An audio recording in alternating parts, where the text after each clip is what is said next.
The Phantasmagorium show presents Guns, Martinis, Gadgets, and Guns.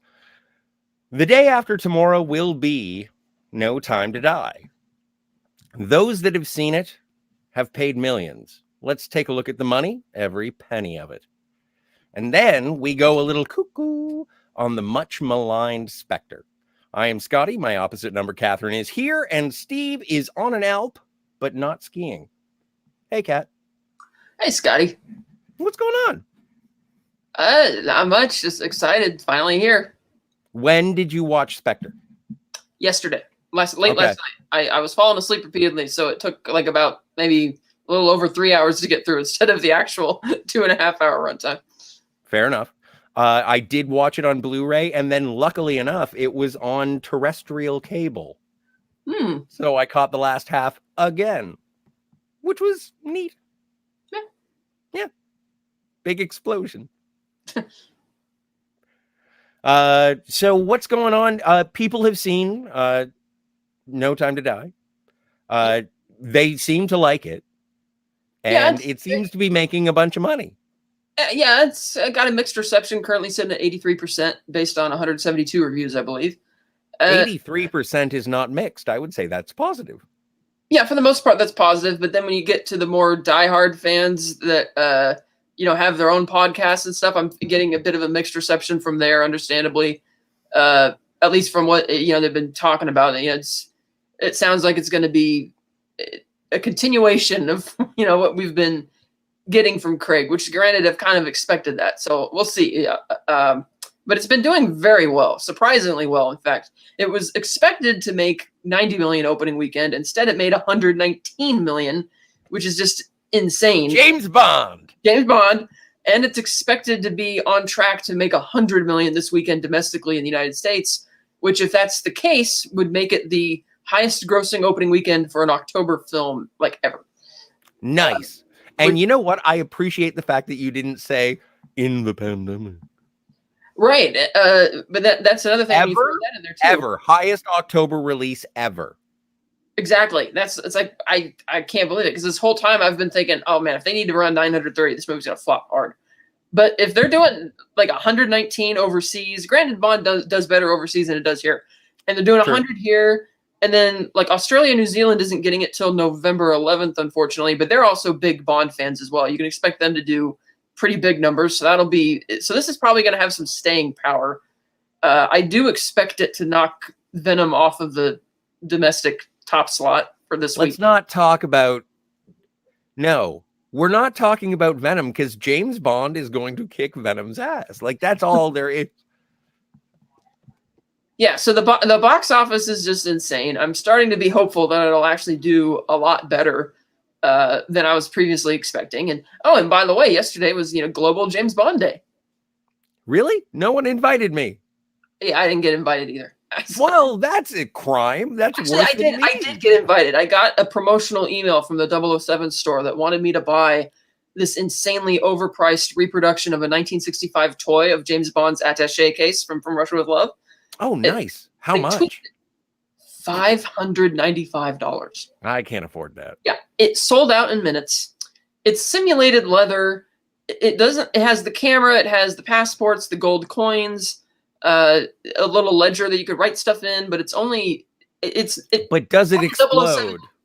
Right. It's got the 007 logo plastered all over it. So it's not like a prop replica. It's like a toy.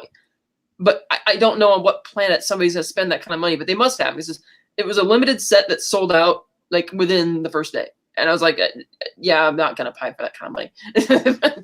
But I was honestly hoping that there would be more for new things for them to show off in the store, considering that, the movie's coming out. But, oh, well. But I'm just excited for the movie. I'm like over the moon that it's like good. It's not going to get delayed again. Well, and I'm looking forward to seeing this. And I know what the conversation that we're about to have is going to make it sound like I am dismissive of the Craig era. But I am really looking forward to this movie, even though I do not think it is going to live up to my hype. I love the Daniel Craig era. And so, yeah.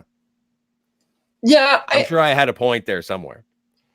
I mean, the one thing I know that at the very least will probably take away from the movie is that from a cinematography standpoint, from the trailers, it looks really gorgeous. Well, Like, yeah, and the stunts look amazing, and the cast looks amazing, and I'm really looking forward to seeing Rami Malek as the villain. I don't even know what that guy's all about in this movie. Everyone's saying it's Spectre 2, and I'm like, yeah, but who's Rami Malek? right. And I've been hearing things, and it's like the people who are criticizing that role, I don't think they're. It's like, have you seen the other Bond movies? But we'll see. We'll get into that on Saturday, because this for those watching, we are still planning on doing the Saturday review. Will be a combination non-spoiler and spoiler discussion of the film. It'll be quite fun. Might have a guest on. We don't know yet. So, anything else to cover before we move on to Spectre? No, I don't think so. I think we should talk about Spectre. All right. So, we finally. How do you feel about going into Spectre? Do you have any personal stories about when you saw Spectre the first time you saw it? I saw it. Okay, so I remember when they first announced the movie, and once the title Spectre came out, I was kind of mixed on it. I'm like, okay, that kind of excites me from a nostalgia standpoint, but on the other hand, it's like you're bringing this in now, 4 movies in, and even at the time they announced it, there was already buzz that it might have been Daniel's last movie. I'm like, it's kind of late to be bringing in the Spectre organization, but okay.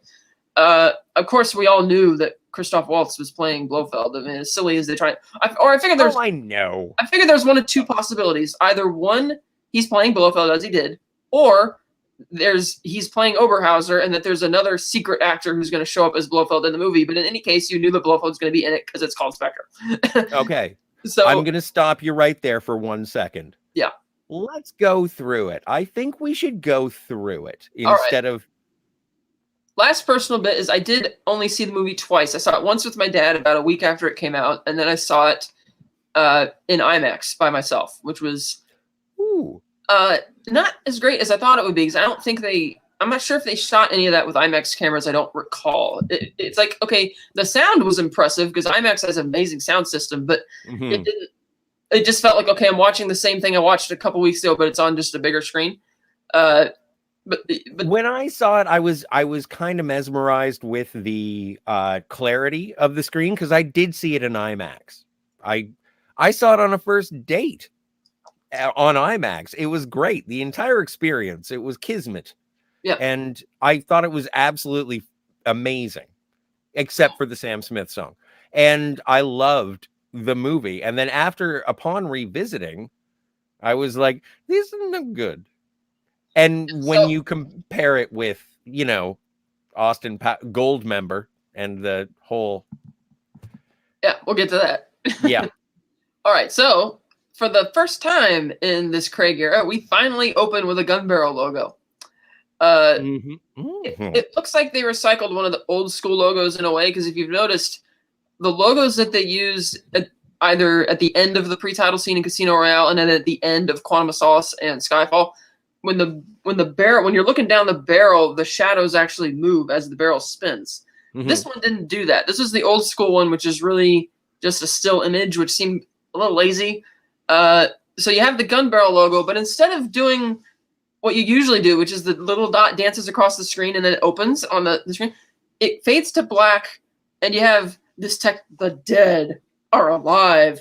And I'm like, in the very next shot, the true opening shot of the film is basically the literal presentation of that. It is a giant parade balloon float thing of this skeleton with a top hat and a cigar, and it's it's the Day of the Dead Festival in New Mexico. And actually, this particular parade didn't exist at the time. It was a complete invention of the film, but since the movie has come out, they actually do this now every year down there, which is pretty awesome.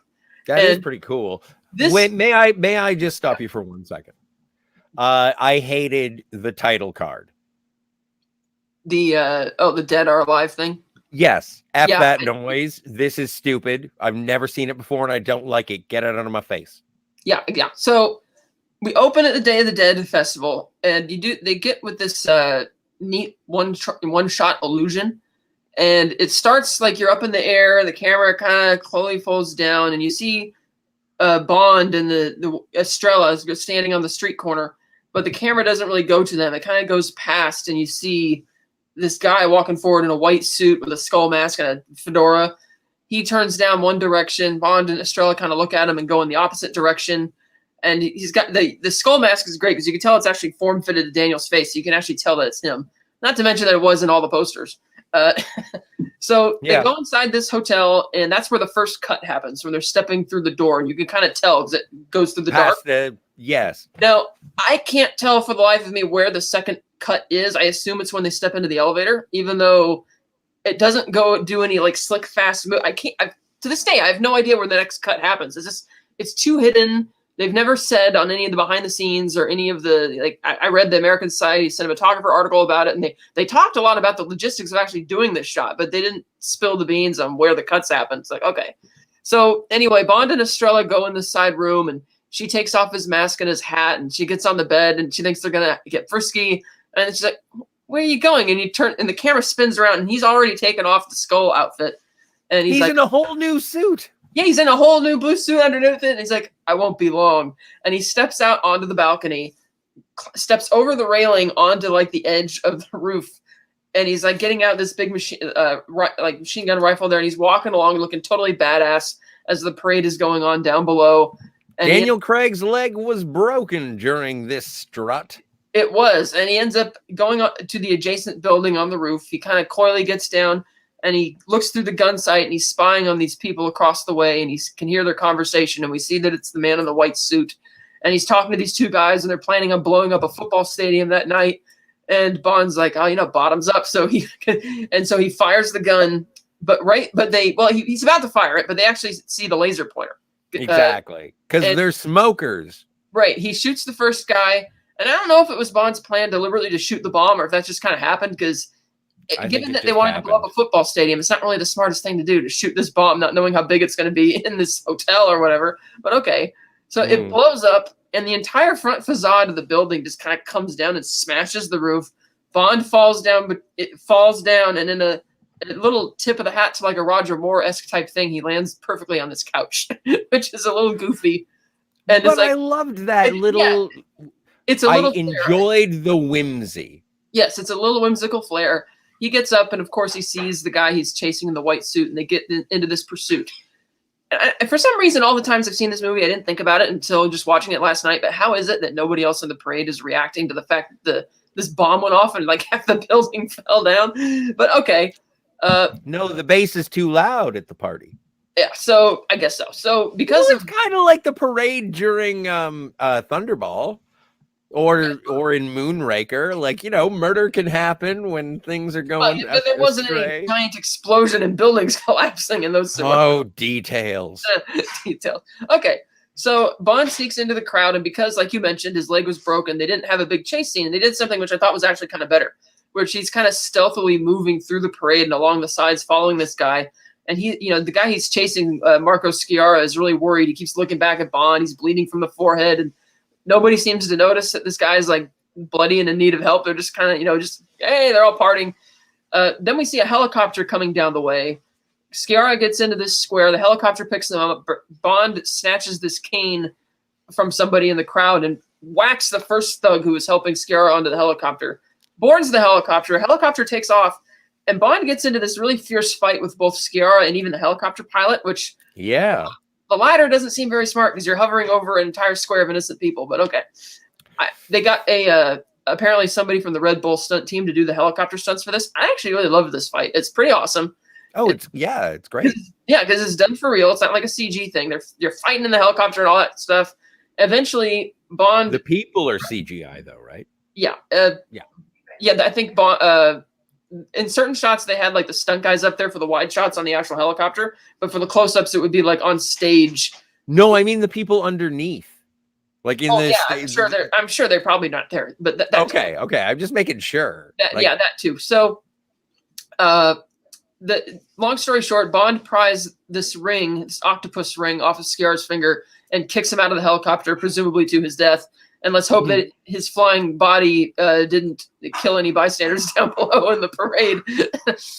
Bond eventually kills the helicopter pilot as well and takes control and flies off. He did not keep his word to Estrella, sadly, to when he said, "I won't be long," because he doesn't come back as far as we know, and he just flies off into the sunset looking at this ring.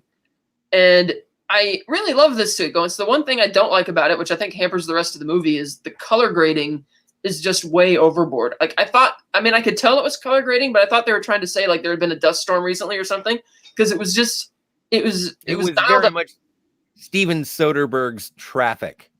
Yes, it was way too sepia tone. It was way too artificial, and it was obvious that it was artificial. Unlike, say, Skyfall, where you could tell that they used color grading, like in the Shanghai sequence and stuff, but that felt natural. Here, it's just, and it goes throughout the whole movie. So then we get the title scene. I didn't like that. It's basically a whole flurry of octopuses, and they have this weird graphic where it's like Christoph Waltz's head superimposed like onto an octopus, which is like weird. And you have Bond standing there like shirtless, looking all stoic and serious. So these girls are like fun. It just looked really funny. And for some reason, there's like a bunch of gold like sparkles throughout the whole thing, or for most of it. Blue and gold, basically. Also, the song is great. It won an Oscar. Sam Smith won an Oscar for this song. I hated the falsetto in the song, but the rest of the song I didn't hate. I just hate the falsetto stuff is just like ear piercing. I can't. So I'm guessing it won an Oscar because if you actually listen to the lyrics of the song, it actually is very relevant to the story. And I've noticed that as a pattern at the Oscars, where they tend to award the songs which seem like relevant to whatever the movie is. Like some movies have really great original songs that are nominated for Oscars that feel like, oh, this is going to be a no-brainer. They're going to give it to it, but then they don't. And then you listen to the lyrics of the other song, it's like, okay, that might be why. So he got an Oscar. Okay, kudos for a James Bond movie winning an Oscar. I guess the most I could say about that. Well, no, but I think that Adele's Oscar for Skyfall is much deserved. Oh, yeah, for sure. Absolutely. I love that. And when you compare it from one James Bond film to the following James Bond film, and you have Sam Smith winning an Oscar, it sort of diminishes Adele's achievement. Yeah, I'd have to go back and check what other songs were nominated that in those respective years, to determine, I don't know. So we come out of the title scene, and thank God. Yeah, so we come out of the title scene back in M's office in London. The color grading is continuing. It looks like it's almost monochrome. You could tell. I mean, granted, it's overcast outside, but you could tell that they tweaked it again. So it just looks too arbitrary, especially compared to what his office looked like at the end of Skyfall. Mm-hmm. And that's where my next criticism also comes into the movie, is that they took the good story that they had between Bond and Mallory in the last movie, where they start like not liking each other, and then by the end they trust each other implicitly, and they throw it away for no real reason. It's basic. So he's like, M's mad. He's like, Mexico City, what were you doing there? You caused an international incident, and the Home Office is looking for an excuse to shut down the 00 program, and you just gave him an excuse to do it now that we're having this merger with MI5.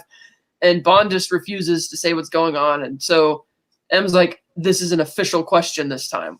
Mexico City, what were you doing there? And he's like, oh, just taking some overdue holiday. And I love M's the way he like responds to it. He's like, okay. And he just suspends him outright. And just as Bond stands up and he's like, very good, sir. And he says it in a way that you could tell he's upset, almost like he wants to tell him why he was there, but he can't because reasons. And so he turns around to leave. The door opens, and we see the guy who is quite obviously one of the villains of the movie, and that wasn't even a secret because Andrew Scott is a great actor. He just comes off as sinister all the time. I don't think I've seen him in anything else besides this and Sherlock, and in both instances I thought, okay. So he was good in 1917. That's right, he was in that. He was very good in that. Very brief role though. So anyway. Mm-hmm. So he comes in, and you can tell that Bond and M don't really like him, and he introduces himself. He's like, I'm Max Denby, and Bond's like, no, you're C. And he's like, no, just Max. And Bond's like, no, I think I'm going to call you C. And everybody knows what that's supposed to mean. So careless.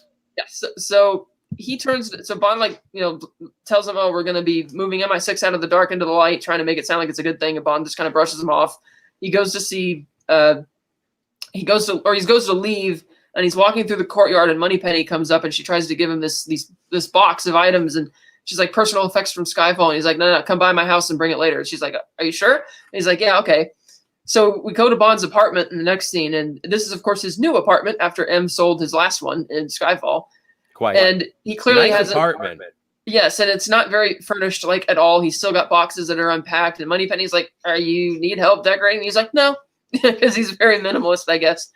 And she gives him the box of stuff. He sets it down and doesn't really want to look at it. And then Bond just cuts to the chase and turns on the TV and plays this tape from the former M, Olivia Mansfield. Hang on one second. Yes. So how do you feel? We've seen James Bond's apartment before. Yeah, it was very snazzy in the Connery era. Well, and also in Roger Moore's era, he had a cappuccino machine. Oh yeah, we'll get to that when we get to that film. But what I'm saying is that it kind of like, why is James Bond being James Bond in this era of the character? Does he enjoy his home life? Clearly not. Is he having a blast at work? No. But I think of it as he got the. M must have personally arranged for him to receive this, like on the event of her death, because obviously, in the will, all he got was the little bulldog with the Union Jack on it. The porcelain figure. So this must have shown up in his mailbox, and I guess he hasn't unpacked or gotten back into the swing of things because he feels like this is unfinished business, which is the movie's contrived way of acknowledging that the follow the breadcrumb trail story we have here is not as compelling as the think on your sins thing from the last movie. So what do we do to make it better? Oh, I know. We'll just say that the former M has left him this mission and you shouldn't trust MI6. And it's like, it would have been much better if you just said that the pre-title sequence was an official mission that he was on, that he saved the football stadium and all that. He's a hero, and you're going to keep following the details. Like, oh, you got this ring, and then have M give him an official meeting, go to Q Branch, and off we go. Would have been much better, and it would have paid off their relationship in Skyfall with the new M. But no, we're going to do this thing where... Agreed. Absolutely 100%. I agree with that assessment of this situation, and I would have loved this movie much more. I'm looking at it, and I'm seeing things, and I guess that's why this movie is a bit frustrating, is because all the parts are there. They're just not... Right. So the tape plays, and M's just looking straight into the camera, and she says, Bond, I need you to find someone called Marco Sciarra. You find him, and you kill him, and don't miss the funeral. And that's it. And I'm thinking... Okay, if this is a private tape only meant for Bond, why are you being so cryptic? How did you find out about the art person? Obviously, she didn't record this tape before she thought before his apparent death in Skyfall. I mean, the only time she would have recorded this thing was while Bond was off in Macau looking for Silva. So, and the fact that she doesn't tell him about it when they're at Skyfall, expecting they're probably going to die. I mean, it's such a sloppy, lazy retcon. It does not work. Another sequel that shouldn't have been a sequel. Yeah, so it's there, and with this information, Moneypenny decides to trust him. She's not going to rat him out to M or anything like that. So the next day, Bond gets picked up by Tanner, and they're taking this little speedboat speed raft thing going down the river, and you see the MI6, the old MI6 building is still abandoned, and Tanner tells us that it's scheduled for demolition next week, and that the new merger, and he shows them across the river, you have the new building, the MI5, MI6 merger. They're going to be in this neat headquarters, and there's this new intelligence program called the 9 Eyes program, where 9 countries are going to share their intelligence streams jointly, and that it's going to be the vote is going to be coming up this week, and Bond's not really excited about that, and neither is Tanner. If C gets his way, we're basically out of a job, blah blah blah. So he goes into once again the same backup underground MI6. Yeah, no, but that entire subplot that sets up C's infiltration or subversion via Spectre, this is a plot point. And I don't understand how we're still using the same one from last movie. Skyfall was all about, we can use computers and do all of the surveillance, and we don't need you. And it is the exact same bureaucratic mumbo jumbo, but this time there's an infiltration from Spectre, and I'm just like, well, it makes sense that it's continuing, because even though Bond, as I mentioned in the Skyfall review, the fact that Silva infiltrated all of their computers means you do need the 00 section. Yeah. But I would guess that because of the way that played out, because of, like you said, bureaucracy and shit, they'd be interested in, dragging that out. And this time it's actually, the focus is more on the villains of the movie trying to shut it down, as opposed to anybody in the government that we've seen. I mean, M mentions that the Home Secretary is more in favor of it, but you never actually see that character. Okay. And another thing I don't understand is that, at the end of Skyfall, Bond goes into Moneypenny's office and then into M's office with the door and all that. But in this movie, he's going back to the underground MI6, the backup MI6, almost as if, at the end of Skyfall, I got the vibe that they must have repaired the building or whatever and gone back in, but now they're still underground, but where obviously Moneypenny's office and M's office from Skyfall are not in this underground catacombs lair from the Skyfall movie. It's like, so why are they still under here? I don't know. So it is what it is. So we go into it is what it is. And the thing that disappoints me most is if it were a change in directors, I would forgive it. Right, but it's not. So they go inside, and the first thing that happens is Bond has to go meet Q. And as I mentioned in the Skyfall review, that first they had the little tracking dot from Casino Royale that went in his wrist, but that didn't work. So in the meantime, while they were coming up with this new technology, they gave Bond just that little cheap radio in Skyfall. So now this is the technology that was meant to replace the first tracker, which is Smart Blood. So now you can't actually remove it from you. Like it injects into your blood. It's kind of weird. It's a very sci-fi type of thing. And Q's like, oh, it's a post-Mexico insurance policy. And Bond asks Q, oh, well, okay, is this how delightful, blah, blah, blah. They walk through Q Branch, and Bond sees the wreckage of the DB5 from Skyfall. Kat, may I ask you one question? Out of all of the Daniel Craig movies, in which movie has he not had a tracker? Quantum, I think. Yep, agreed. Yeah, so, but it didn't anyway. matter that he didn't have a tracker because Em was able to figure it out because he gave her the tail number of the jet that he was tracking. So she was able to follow him that way. So anyway, Bond's in Q Branch, and he sees the wreckage of the DB5 from Skyfall. And this is where we confirm that the DB5 from Skyfall was not the one from Casino Royale. This is a Q Branch car. And Q kind of comically says, oh, yeah, that old thing. I told you, Bond, to bring it back in one piece, not bring back one piece. And he kind of laughs it off. And Bond is like, okay. And this, of course, is going to be the same DB5 that gets restored and for some reason is given Gatling guns and all that for the new movie. We'll get to those things later. So Bond and Q keep walking down the aisle, and Q shows him the DB10. And I actually like this joke where he's introducing it to him like he's about to give him the keys. And he's like, oh, it was meant for you, but now it's going to 009. I thought that was kind of funny. And then Bond, after hearing all this, he's like, well, okay, will you have anything for me at all? And he gives him so Q gives him a watch. And Bond's like, well, what does it do anything? He's like, it tells the time. And then just a little quip about how the alarm can be quite loud. And we understand that is spy speak for it is a bomb, which is a deliberate retcon of Q and by extension, the director Sam Mendes' statement in the previous film that, oh, were you expecting an exploding pin? We don't really go in for that anymore. So I could tell that somebody must have said something at Eon and like, no, we're bringing back some of the classic gadgets. We need that. So then Bond, which I enjoy within this film. I do. Like, I really appreciate the reincorporation of some of the tropes. I like it that I see them. I don't know if they're jangling keys.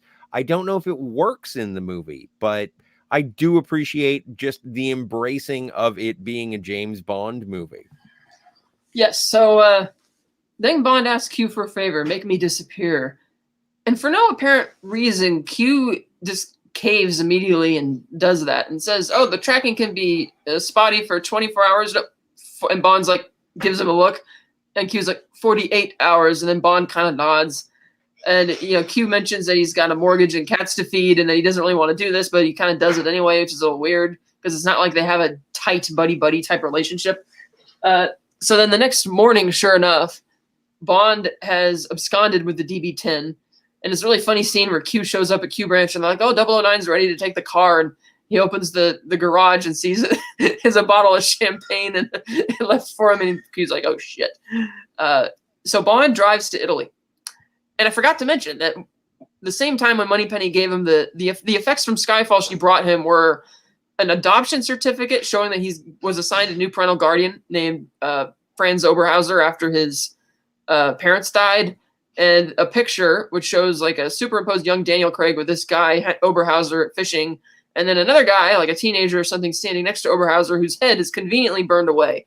And Bond gave this profound look like he recognized it's another cheapy way of doing the double entendre with the title of the movie. Oh, it's not just the Spectre organization. There's a Spectre in your life, Bond. Okay. So anyway, Bond drives to Rome. My Spectre versus yours. Yes. So he drives to Rome and he goes to Sciarra's funeral. Really cool, almost ethereal type of scene with the soundtrack and everybody standing around, and you see Oberhauser in front of him, and he kind cautiously looks over his shoulder and then steps away. Bond approaches his widow, played by Monica Bellucci, finally getting into a Bond film. And may I say, humana humana. Yeah. So she's asked, "So what are you here for?" He's like, "Oh, I sell life insurance. I knew your husband. I sell life insurance." And she's like, "Wait, can't you see that I'm grieving?" And he's like, "No." I just kind of got awkward about it. So it cuts to her house that night, and she's taking off her hairbands. She's about to relax. She's grabbing to pour herself a drink, and you see these two like hitmen behind her. And the camera shot is really cool because the camera remains on her as it's backing out, and she's walking through her house, and you see these hitmen. And she's going outside about to drink, and she's standing there. She looks really scared because she thinks she's about to die. And then in a very slick move, Bond kills both of these guys like that, and the camera pans over to show that it's Bond. He invites her in for a drink. It looks like it's going to go well at first, but then she slaps him instead. Bond smashes the wine glasses, and she's like, "Oh, what are you doing? You signed my death warrant, and they're going to kill me." And of course, Bond wins her over. They start making out. She's like, "Oh, these people, the power they have." They're trying to really do the melodramatic thing from the old school movies. No, but it makes sense. It makes sense. Yeah, like it does. In terms of a Bond moment, there are like I never said it wasn't a Bond moment. I just said it was super melodramatic, and it's of course. Like I don't understand how Bond killed both of the guys at the same time on either side. I don't know how that happened. Because he only had one gun, right? Well, he must have gone like really fast. No, but the thing is that they both drop at the same time, and I don't understand how. Anyway, he sleeps with her, and he leaves her. He says, "I'm going to leave you a card for my buddy Felix." So they imply that she's going to live, and as far as we know, she did. And she tells him where she'll be back in no time to die. Maybe. So she tells him where you can find these people, where they're meeting, and Bond's like, "Okay, thanks." So he drives off in the DB10, and he goes to this place. I'm not exactly sure what this building is in real life. It's like a really huge building that's decked out to look like old school Roman architecture and stuff. You see all of these expensive sports cars. Bond parks the car. He gets out, and there's some security guards there. And at first, the guy's not going to let him in. He's kind of flippant with him. But then Bond shows the ring, and he's like, "Oh, sorry, scusi." And he lets him in, and you go into this huge, very dimly lit boardroom, basically, where you have a bunch of people sitting at this long table. Hang on. Before we go any further, Kat, what does Spectre stand for? Special Executive for Counterintelligence, Terrorism, Revenge, and Extortion. All right. So at this point, because we are in a giant building, I would call this a special executive. I think they have achieved their first goals of the acronym. I guess. So they're going in. So anyway, Bond goes into this room. You have the big long table. All the people are sitting around it. You have tons of other people up in the balcony and everything.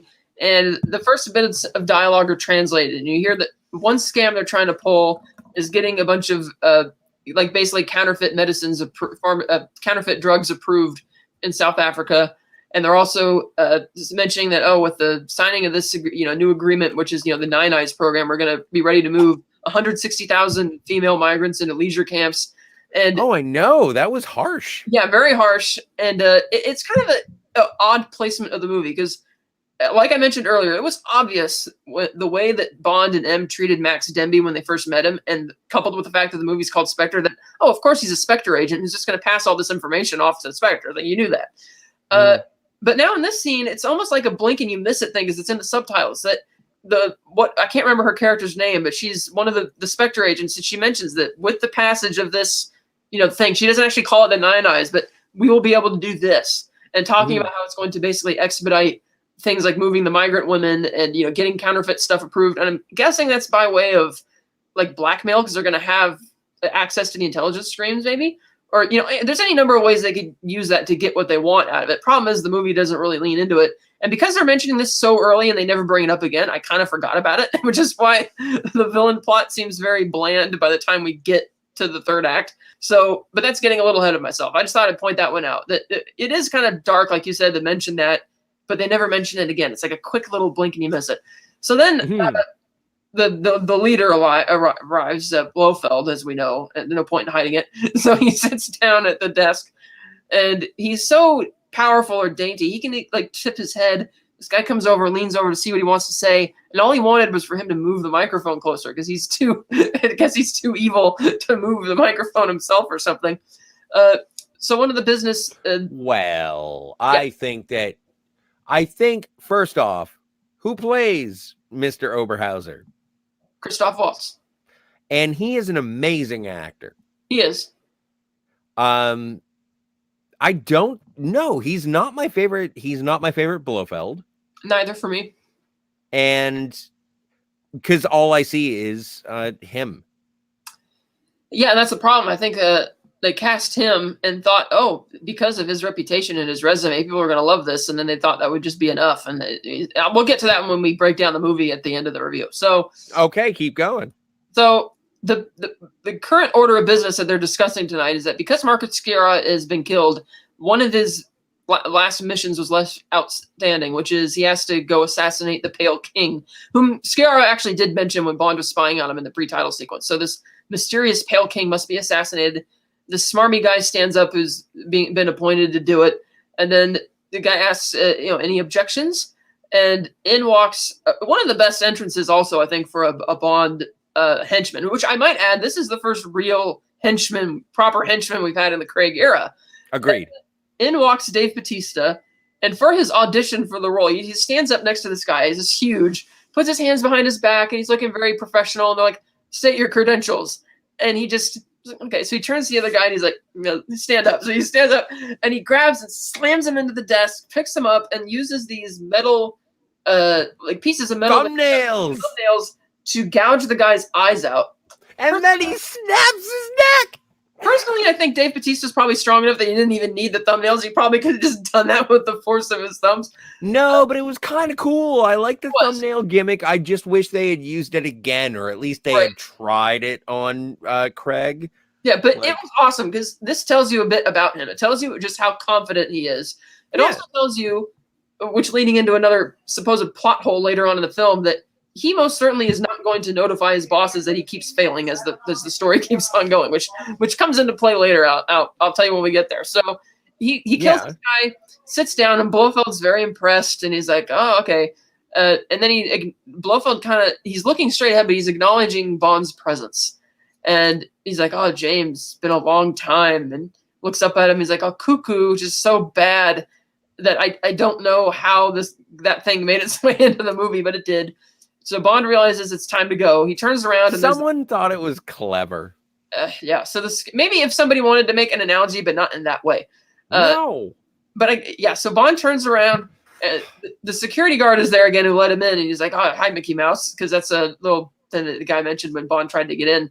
And then Bond just grabs this guy and throws him over the balcony. He lands on the table. Blofeld is already on his way out the door. Bond runs like crazy. A bunch of guys get their guns out and start shooting, and Bond makes it out to the DB-10, which is fortunately bulletproof, so he takes off. Mr. Hinks, meanwhile, gives chase in his orange Jaguar CX-75, which was a prototype car which never ended up getting made. It got canceled. Really?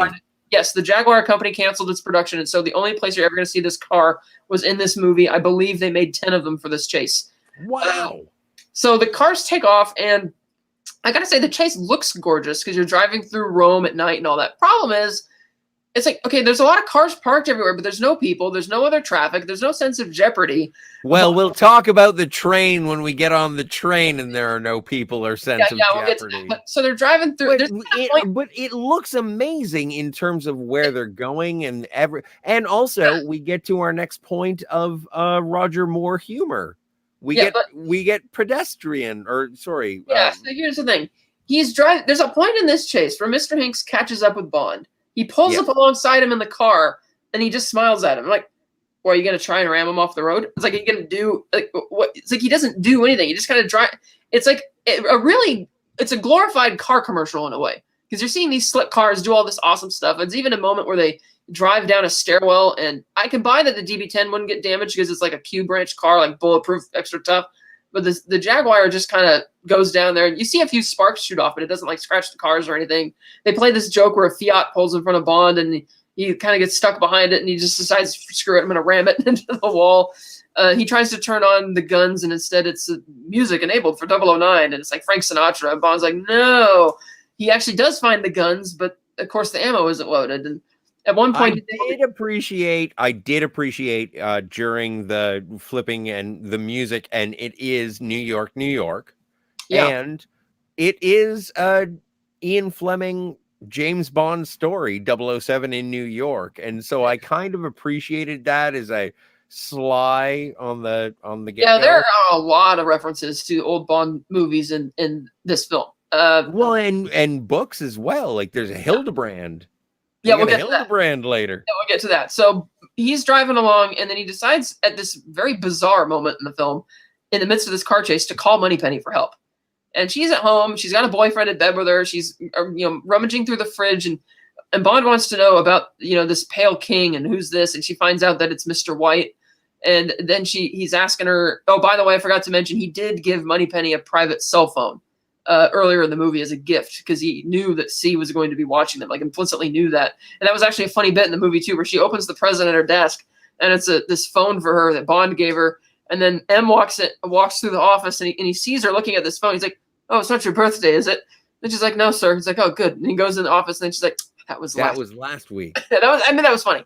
So that was funny. So he's calling her, and she finds out that the Pale Cat, King. do you mind if I smoke? I don't mind. So she finds out that the Pale King is Mr. White. She then finds that he asks her to look up this Hans Oberhauser guy. She's like, yeah, he was killed in an avalanche 20 years ago. And Bond's sure that it's actually him. And she's like, look up his files after he died. She's like, what are you talking about? He's like, I'll just do it. And she's like, okay, I'll go look for that. She doesn't end up getting back to him before this car chase ends. And it ends by way of them actually driving along the side of this canal. And the embankment on the side of it is almost like on a NASCAR track, which is kind of neat. But they're just kind of speeding along again. And, Bond finds the flamethrower to basically block the screen, to block Mr. Hanks's view, while Bond initiates the ejector seat. Not the passenger ejector seat, but the driver's ejector seat, which has an automatic buckle and straps, and it shoots him out. And it's a really great shot, because it happens so fast you can believe that Mr. Hanks wouldn't have been able to see it. The DB then crashes into the river and sinks. Hanks gets out of the car, and he's kind of surprised. Finally, all these pedestrians show up out of nowhere, and they're looking at, oh, my God, what's going on? And Bond, in a really cool Bond moment, he lands with the parachute on the street. He just taps the button to take the thing off. And there's this janitor walking along the street looking at him. And Bond's like, he says some quip. Good evening. Yeah, good evening. And he keeps on going. It's like, oh, okay. So then we cut back. But that is and again, I like to point out the things that I absolutely adore. That was fantastic. That was a charming James Bond moment. And it is like, I don't know, when I find those nuggets of flavor, I am so elated. But the rest of this movie is such a Trisket. Yeah, so speaking of which, we pick up the next scene. Now that Bond has left Italy and left Mr. Hanks and the Spectre organization behind him, we go to Japan. And we're in Tokyo, where the representatives for the approval of the Nine Eyes program are all meeting, and it has to be a unanimous vote. C very eagerly swipes an approval for the United Kingdom, and M's upset, because C is talking about how this is going to be a global surveillance power, a new global power in the world, and M's like, yeah, an unelected one. And I kind of had mixed feelings about this, because it's like, in real life, there has been versions of the Nine Eyes program going back to 1946, a lot of them.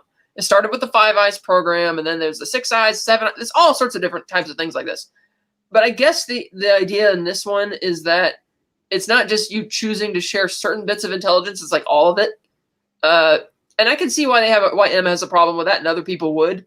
But because of those other aforementioned real intelligence networks that they've been sharing for decades, I feel that the threat of it wasn't really played up, other than the fact that, okay, Spectre will have it, but at this point in the movie, Mallory knows nothing about Spectre. So what aspect of it is he really hating? Because theoretically, you could choose to put on this intelligence network what you want or what you don't want. You can always just bring in another server that's separate from the program if you really wanted to, So, but I was always under the impression that this was to the detriment of the 00 in terms of that section. And so it was going to replace. Yeah, that's kind of the idea. He thinks it's going to replace it, but at the same time, I think... Well, and ultimately it does, because later on, there's a whole meeting that we get to see. But at the same time, I'm thinking, if M or C didn't want to share certain bits of information with other countries, they would simply secretly have a separate server to put it on, as would be the case with all the other countries in the Nine Eyes program. So can we just say at this point, the movie makes no sense? Right. So Tanner is at the meeting as well, and he sees this report of, the fast cars racing in Italy, getting a big crash. And he recognizes the DB10, and so he asks M, he's like, are we sure Bond's in England? And he looks at this, and M goes out onto the balcony, and he calls Q, who's in Q branch, just having, putting something together, and he's like, where's 007? Tell me now. And he's like, oh, okay, I'll just check that real quick. And he's like, he better be in England. If he's not, you're in deep shit. Which is pretty funny. And Q's like, oh, yes, sir, just a second. And M's like, you have 10 seconds. And he pulls up the Smart Blood app, I guess, and he sees that Bond is actually, yes, the app. And he sees that Bond is in Altusee, Austria. Oh, that's right. Moneypenny did tell him that the Pale King, Mr. White, was last seen in Austria. So okay, we got to slow down here for a second. Yes. Yeah. They do say in the opening, like when Bond blew up the building with his gun at the beginning of the movie, they were saying we have to get to the Pale King. Right. And so now we're getting to the Pale King? Yes. So Sciarra mentioned to the guys he was handing the bomb over to, because they asked him, oh, where are you going next? And he's like, oh, I'm going to go meet the Pale King, but he didn't tell him what he was going to do. And then we found out at the Spectre board meeting that because Mr. White, because Sciarra was assassinated before he could get to the Pale King, then that left his job outstanding to assassinate him. And that's why Mr. Hinks has volunteered for the mission to do that. And Bond, of course, has identified him and wants to get to him first. So Q lies to M and says that, oh, Bond's just in Chelsea, sir. And M's like, well, you better be there when I get back. So Q's kind of nervous, and this is where Q ultimately decides to, make the decision to get more involved than he probably should. So we cut to Austria, Lake Altusee. Really great cinematography here.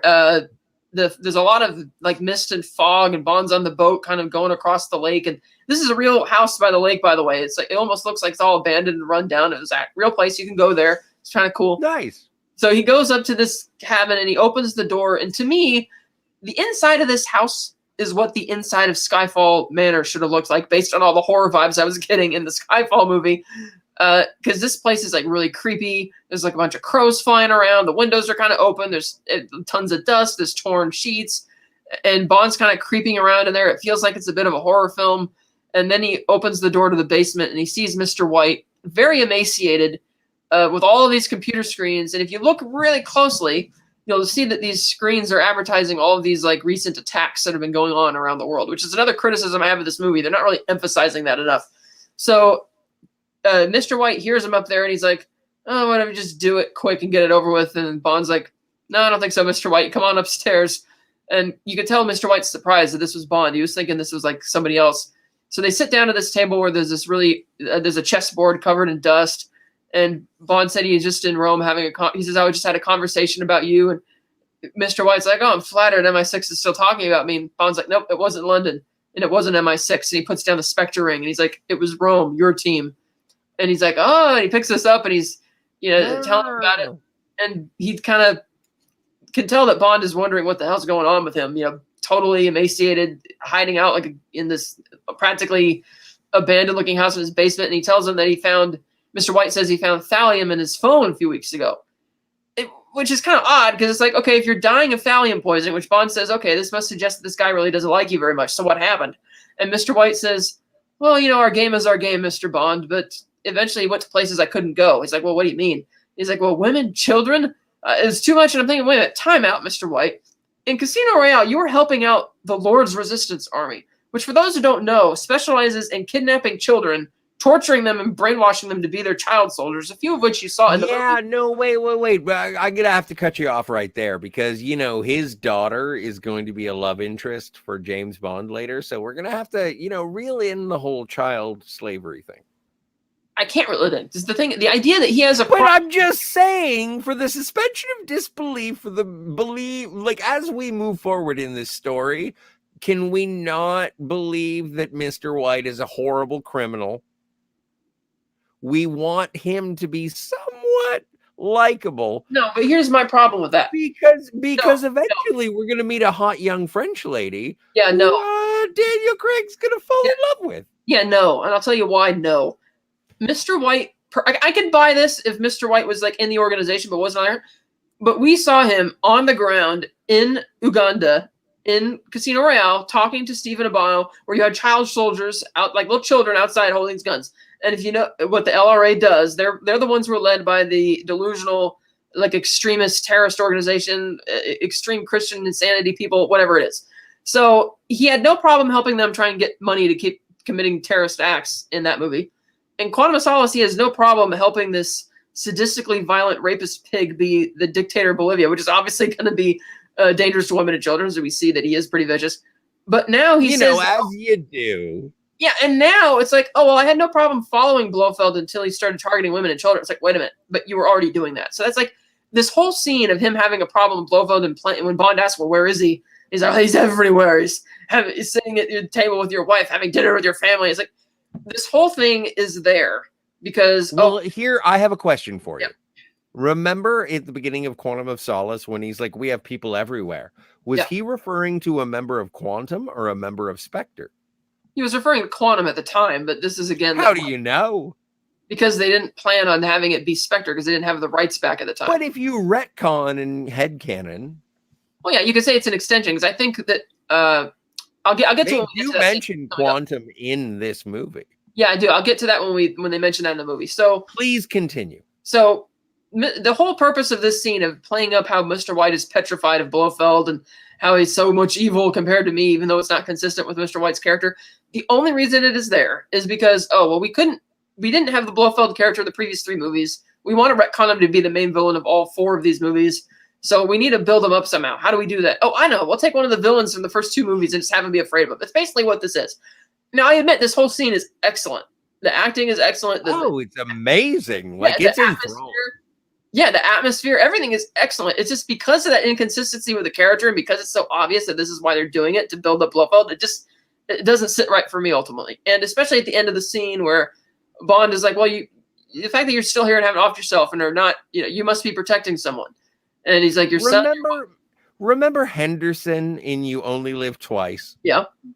Just a guy that you met and the character was developed in a matter of 3 minutes and then they killed him. And it was like, oh, I miss Henderson.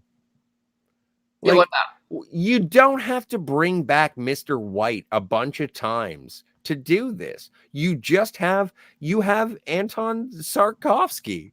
Is that his name? Who? Robbie Coltrane.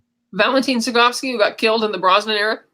Yeah, that guy. Like, I'm talking, or a Karen Bay. Like, bringing back Mr. White in an emaciated state to look like a weakened... He is Bond's contact in this movie. That is a downer. This entire series of movies has been a downer. When we go back to revisit the badasses of the previous in this series, like what? We drop Mathis in a dumpster. We have Mr. White ends up being in a dialysis machine in front, and then he murders his own self. Like this entire series is like, I cannot wait to see Felix Leiter in No Time to Die because I hope he kicks ass. I want him to succeed. I want James Bond to succeed. I don't want Madeline to die. I hope she doesn't. She might. I don't know. All right. So anyway, Bond. Oh my God! This entire thing, it rubs me the wrong way. The Mr. White bringing him back and making him weak. I didn't like that. Yeah, that's what I'm saying. We're in agreement on that. So the whole thing with him, it's that he's there to build up Blofeld. So Bond asks him, well, you must be protecting somebody, otherwise you wouldn't still be here. You would have killed yourself by now, put yourself out of your misery. Oh, you must be your wife. And he laughs. He's like, gosh, she's been gone for years. And he's like, well, what about your a son? And he's like, yeah. And then he's like, oh, a daughter. And then he gets kind of nervous and he spills the beans that he's got a daughter. And he's like, oh, you won't find her. She's hidden very well. And he's like, and Bond's like, well, I can protect her. And he's like, yeah, right. He's like, you have my word. In the butt. And he's like, you can protect her. And he's like, you have my word. And he laughs at him. Like, your word. And so Bond puts his loaded gun down and gives it to him. And he's like, that's my word. And Mr. White is kind of caught off guard. He's not sure how to react to this. So he picks up the gun and points it at Bond. And then he realizes that Bond's not bluffing. So he's like, okay, try the Hoffler Clinic. And L'Americaine, she knows L'Americaine. And the reason I take it that Mr. White isn't telling him what L'Americaine is to just leave Madeline out of it is because I'm guessing the Spectre organization, given that they tried to kill Sciarra's wife, they're this type of organization which once you get on their bad side, they're going to go after you, your family, and all that. And he might be worried that they're going to find her anyway, and that, okay, Bond's obviously qualified to protect her. And that's why he's not going to give him all the information. He's just going to tell him she knows about L'Americaine, and that's where your next breadcrumb trail goes. Well, like, and I agree, in terms of this movie and in terms of it being a James Bond movie, I absolutely accepted that. I think that there was a negotiation that, like James Bond himself says, your father asked me to protect you. Yes. And so he looks at, after Bond gets this information, Mr. White looks at him and is kind of, in disbelief. He's like, you're a kite dancing in a hurricane, Mr. Bond. He's like, so long. And he grabs the gun and he offs himself. And so Bond just kind of, he picks up the gun and he, closes Mr. White's eyes and he leaves. We then have Mr. Hinks show up. And unlike Bond, who wasn't smart enough to destroy the cameras or that kind of thing, Mr. Hinks sees this. Moron! It's the first thing that Mr. Hinks notices when he comes in here. So I'm assuming that not only did he watch the tape to find out where Madeline was going to be, but he probably heard when Mr. White mentioned L'Americaine. He probably went rummaging in Mr. White's basement to find out what L'Americaine meant, because Hinks sent that to Blofeld. I don't think so. You think that was just part of the whole World Wide Web? No, I don't think he would have notified Blofeld, because a guy who decides to audition... How did Blofeld get the video at the end of the show? Because I think he's already, in terms of Spectre having access to the information, they already have... because here's the thing. He may have made a tape and sent it there later, but he didn't send it there to find out information. Because he wouldn't... Because if you think about it, Mr. Hinks, if you're going to audition... I'm getting ahead of myself. We'll get into the tape of the dude shooting himself. If you're going to audition for a job by killing somebody to say, yeah, I'm badass, I got this handled, then you are not going to send your boss a tape showing that, sorry, I'm too late, this guy beat me to it and got the information. You're not going to do that.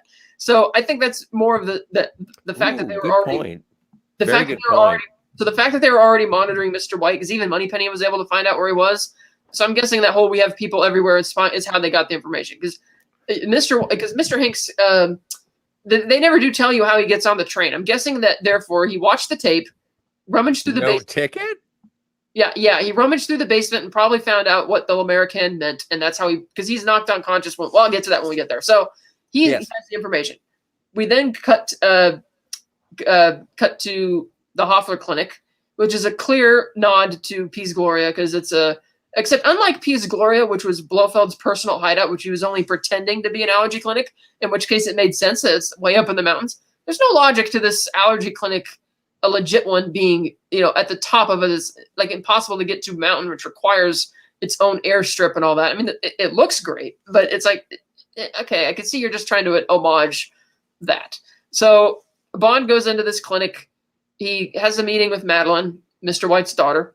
She's going over, I like this first scene where she's going over Bond's application, and he's asking him, how much alcohol do you consume? And, what's your job? You left this blank. Oh, that's not the kind of thing that looks good on a form. So eventually she kind of figures out, okay, well, what are you really doing here? Like, what do you want me to do for you? If I'm going to give you these answers. And then Bond mentions something about Mr. White. He doesn't say the name specifically, but she guesses, she figures it out. And he also mentions in the scene, by the way, that, his parents had died in a climbing accident, which they forgot to mention in the last movie. So she finds out that, but it's kind of common knowledge. I mean, it is for the fans, but not for the casual fans who may be discovering Bond for the first time. So, okay. Yeah, so he mentions that, they died in a climbing accident, and, Mr. White, and she asks, where is he? And he's like, oh, he died, shot himself a few days ago. And she doesn't want anything to do with this. She's like, oh, you have 10 minutes to leave the building. So Bond goes down into the bar. He's looking he looks up at Madeline, and she kind of presses this button to close the automatic shutters. And the barman walks up to Bond, and he's like, what would you like? He's like, vodka martini, shaken, not stirred.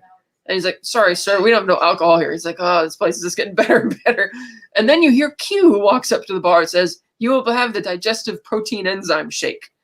And he's talking to Bond, and he's saying, look, this Oberhauser guy died 20 years ago. The records prove it. I don't know. You need to come back because I got a mortgage and cats, and M's going to have my ass for this. And Bond's like, you just need to trust me. And he gives him the Spectre ring. And he says, I need you to find out all that you can about this ring and meet me back in the hotel in like an hour. And Q's not too happy about it, but he goes to do that. If I may stop you. Yeah. This is where I start to question what's going on with the Scooby Gang. I do not like Q in the field. Yeah, because they didn't give, again, there's no reason as to why he would be invested enough in Bond personally to risk his job and his livelihood and his freedom for this. So, well, and Bond is not on an official mission. No, he's not. He's doing this whole rogue thing. So, I mean, I do like the little banter back and forth, the whole thing when the barman. Sure, the performances are great. I'm just saying the logic of the story has escaped me ages ago. Yeah, and then when the barman gives him the gives him the drink, and he says, oh, here you go, sir. And Bond says, can you do me a favor for me and flush that down the toilet, get rid of the middleman, so to speak. Yes, which I find to be snarky and disrespectful and not a James Bond witticism. Yeah, I actually thought it was kind of funny. I kind of liked that, but anyway. I disliked it because I thought it was rude. I've been a bartender before, never in a place that didn't serve alcohol, but I would assume to be fair, like, he's supposed to be smart. He's supposed to understand that, this particular cognac is it's got a poor vintage and an overabundance of Bombois. The reason, and now we've got Daniel Craig, and he's like, why don't you just shove that in the toilet, you motherfucker? Right, I don't want it. There's nothing rude about it because he didn't order the drink. He clearly wanted alcohol. The guy says we don't have it, so Q orders on his behalf, and he knew that Bond wouldn't drink this thing. Like somebody who comes up to a bar asking for alcohol, and you're going to give him a protein digestive enzyme shit. Of course, he's not going to drink it. What did he think was going to happen? So I don't know what it tastes like. You know what? I drink alcohol, and I would at least give it a sip. Yeah, whatever. So Bond's leaving. Okay, he's going to leave, but then he sees that Madeline is being taken away by Mr. Hinks and his goons, who somehow got in here without anybody noticing. And these two ditzy security guards are trying to escort Bond off the premises. And he just immediately shuts the first guy down. Just like slaps him with his arms, and he turns to the other guy. He's like, "No, stay," which is actually kind of funny. I like that. That was good. So Bond goes outside. He sees that Madeline's being forced into a car. This whole convoy of cars is driving down the mountain, and one of the guys gets out this like syringe, and I assume they're going to knock Madeline unconscious. But she ends up getting a hold of it and injects the other guy with it. And then Mr. Hinks pulls out a gun and points it at her, and she's not going to give him any other fight. And then out of the blue, Bond has stolen this airplane, and this is where he sees it, he does the thing, like it is a logical progression to him getting the airplane. Yes, and he's stolen this plane, and you can tell that this is where a lot of the budget went, because I like that they do this kind of for real. So he flies this plane around and he's trying to ram the cars off the road. It's a big action scene. The wings end up getting sheared off at some point. He ends up crashing the plane on the ground. It starts sliding through the snow. He has to turn it to avoid crashing into more trees, and eventually it's amazing. If you haven't seen it, you really should. It's fucking great. It goes down the hill, goes through a barn, and smashes out the backside, which is awesome. And then the cars, even though they could see the plane coming, they don't hit the brakes, and so they just kind of drive right into the plane. So Bond finally gets out, and all the cars are kind of crashed. Mr. Hinks flew through the windshield and is knocked unconscious, but Bond isn't smart enough to make sure he's dead. He helps Madeline out of the car, and she's just kicking and screaming at him. She's like, "Did it cross your mind that you're the one who led them straight to me?" And she doesn't want anything to do with him. And he's yelling at her. And he's like, I don't have time for this. You're going to tell me everything you know about American. And she's like, why? And she's like, well, because right now I'm your best chance of staying alive. And she's really pissed off, but she ultimately concedes that, yeah, unfortunately he's right, and she's stuck with us. So meanwhile, we cut back to Q, who actually had to kind of fight his way to get back to the hotel, because there are these two goons who knew to follow him on the gondola, and he makes it out in time because he's like really slick like that. So Bond and Madeline get back to the hotel. Q's there on the laptop, and he doesn't want to say anything, and he's like, she knows, Q. He's like, but she knows. And he's like, oh, I owe you an apology, Bond. It seems you were right. And in easily the most contrived moment probably in the movie, for some reason, everybody's DNA from the villains in the previous Craig films is embedded onto this ring, which magically... Including Dominic Green. Big ups to Dominic Green in this scene. Yes, and the only time he is referenced. Green and Silva, Lashif, and Mr. White, and then we see Blofeld, and he's like, yeah, they're all linked by the same organization. He's like, Bond's like, does it have a name? And he's like, I don't know. And she's like, Spectre. Its name is Spectre. Like, how do you know? Because my father was a part of it. And then they turn on the TV and they see that there's been a terrorist attack in South Africa, which of course was the country which rejected signing the Nine Eyes deal. And of course that gave way to another scene back at MI6, or the new MI6 building, where C was bragging about how all these computers and everything is so much better than an agent in the field. And and M tries to console him about the vote not going his way. He's like, don't worry, they'll see the light eventually. Rome wasn't built in a day, really a day and a half, kind of like a joke. But M kind of gives it to him. He says, have you ever had to kill somebody, C? And he's like, no. And he's like, sometimes, license to kill isn't just a license to kill. It's also a license not to kill. And C doesn't really want to hear any of this type of crap. And he's like, come on, we're better than your department. You can't seriously tell me that one agent is better than all of this. And he tries to play it off, and M can see that he's like not going to win this fight. So back in, we're now going to Tangier, because Q has since returned to London. Madeline and Bond are in Tangier to go to L'Americaine, because she told him, oh, it's not a person, it's a place. And my buddy's actually been to this hotel. He says it's kind of nice. So L'Americaine is, they check in because Madeline says her father and her mother had their honeymoon here, and that they would always spend every anniversary here. So they go in the room, and Bond kind of apologizes about this, and she's like, why are you sorry? And then it cuts to show that Bond has been trashing the room, basically trying to find anything. He can't. She gets a little drunk, and she's all doozy, and they both get all drunk. They do. Well, she gets drunk first and gets in the, Bond helps her get into the, Bond was going to try and help her get into the bed, but she doesn't let him. And she's like, oh, look. She's drinking red wine from the bottle. He's drinking vodka from the bottle. I'm saying Bond is more drunk. Let me finish. She's getting face drunk before he is. And she's sitting there saying, oh, look, there's two James sitting there. He keeps drinking. And then we cut to like hours later at night. The Bond's kind of sitting there. He's totally buzzed. And this mouse comes out, and he's looking at it, and he's pointing his gun at the mouse. He's like, who do you work for? And completely unearned moment. Yeah, and the mouse turns around and runs back into this hole, and Bond gets this idea. So he goes up to the wall, sees that it's hollow, and he punches his way through it, and he's magically sober. Hang on. Yeah, that too. But hang on. Okay, so the playfulness of who do you work for? This is where Daniel Craig's James Bond, in my eyes, after being such a playful movie, this has been the most playful Daniel Craig James Bond movie. And now that it's being playful and James Bond is holding a gun or aiming a gun at a mouse, I'm like, nope, I don't find you charming. I think you're kind of a crazy person.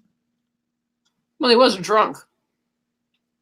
I've seen James Bond drunk before, but he was always charming. Okay, so Bond is magically sober when he finds the secret room. True. Madeline also wakes up, and she's now magically sober. And this is basically like Mr. White's secret office.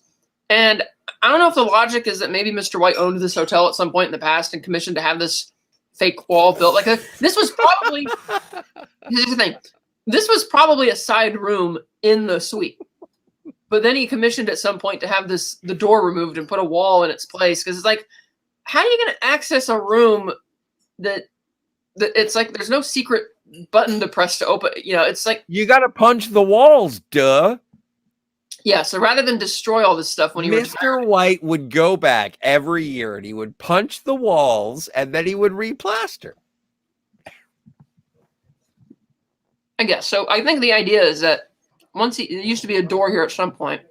I guess. And once he retired, it's like he must have had the key. Like it really doesn't make any sense. So they go into this room, they find a map. It's a desert, and for some reason, there's no real reason for them to scrutinize this map in particular, but they do. And like, oh, there's nothing there. But don't forget, they find the videotape of Vesper Lynn's interrogation. Yeah, I was getting to that. I was getting to that. So he finds the tape, and I like that he doesn't care about it. He picks it up and he kind of casually tosses it aside. Like it's not like if he were still like having feelings about that, then that would have given him pause, but it doesn't. He just kind of tosses it aside. I'm like, good, you're over that. Let's not drag that out. So he tosses the tape aside. I have a different interpretation, but it's more that if I saw someone that I loved and their name was on that VHS and it said interrogation, do I want to watch that? The answer is no. I know that, but if you look at the expression on his face, he's not perturbed by it at all. He just sees it. He's like, oh, all right. Taken by it. He is taken by it. I didn't think he was very taken. He's like, all right. So he tosses it aside. So they decide that this map going out into the middle of the Moroccan desert is where they need to go. We then cut back to London, where M and Moneypenny are showing up for a meeting. And of course, they didn't get the text in time because C didn't want to let them know that they're having the meeting. And apparently the 00 section has been officially shut down. And, you know, C's being really smarmy with him. And M finally just cuts to the chase. Like, yeah, you're just a cocky little son of a bitch, aren't you? And he's like, well, you know, you got to understand, I'm the future and you're not. And so M just storms off and Moneypenny kind of gives C the evil eye. Hang on, before we move any further, yeah. Have you noticed how Ralph Fiennes walks when he's M? He does have a little bit of a different strut. I did not notice that. You should take a look at how M walks. Okay, so then later that night, M is at or not later that night. So we cut next to a train. And Bond and Madeline are on this train. Clearly another nod, this case too, from Russian with Love.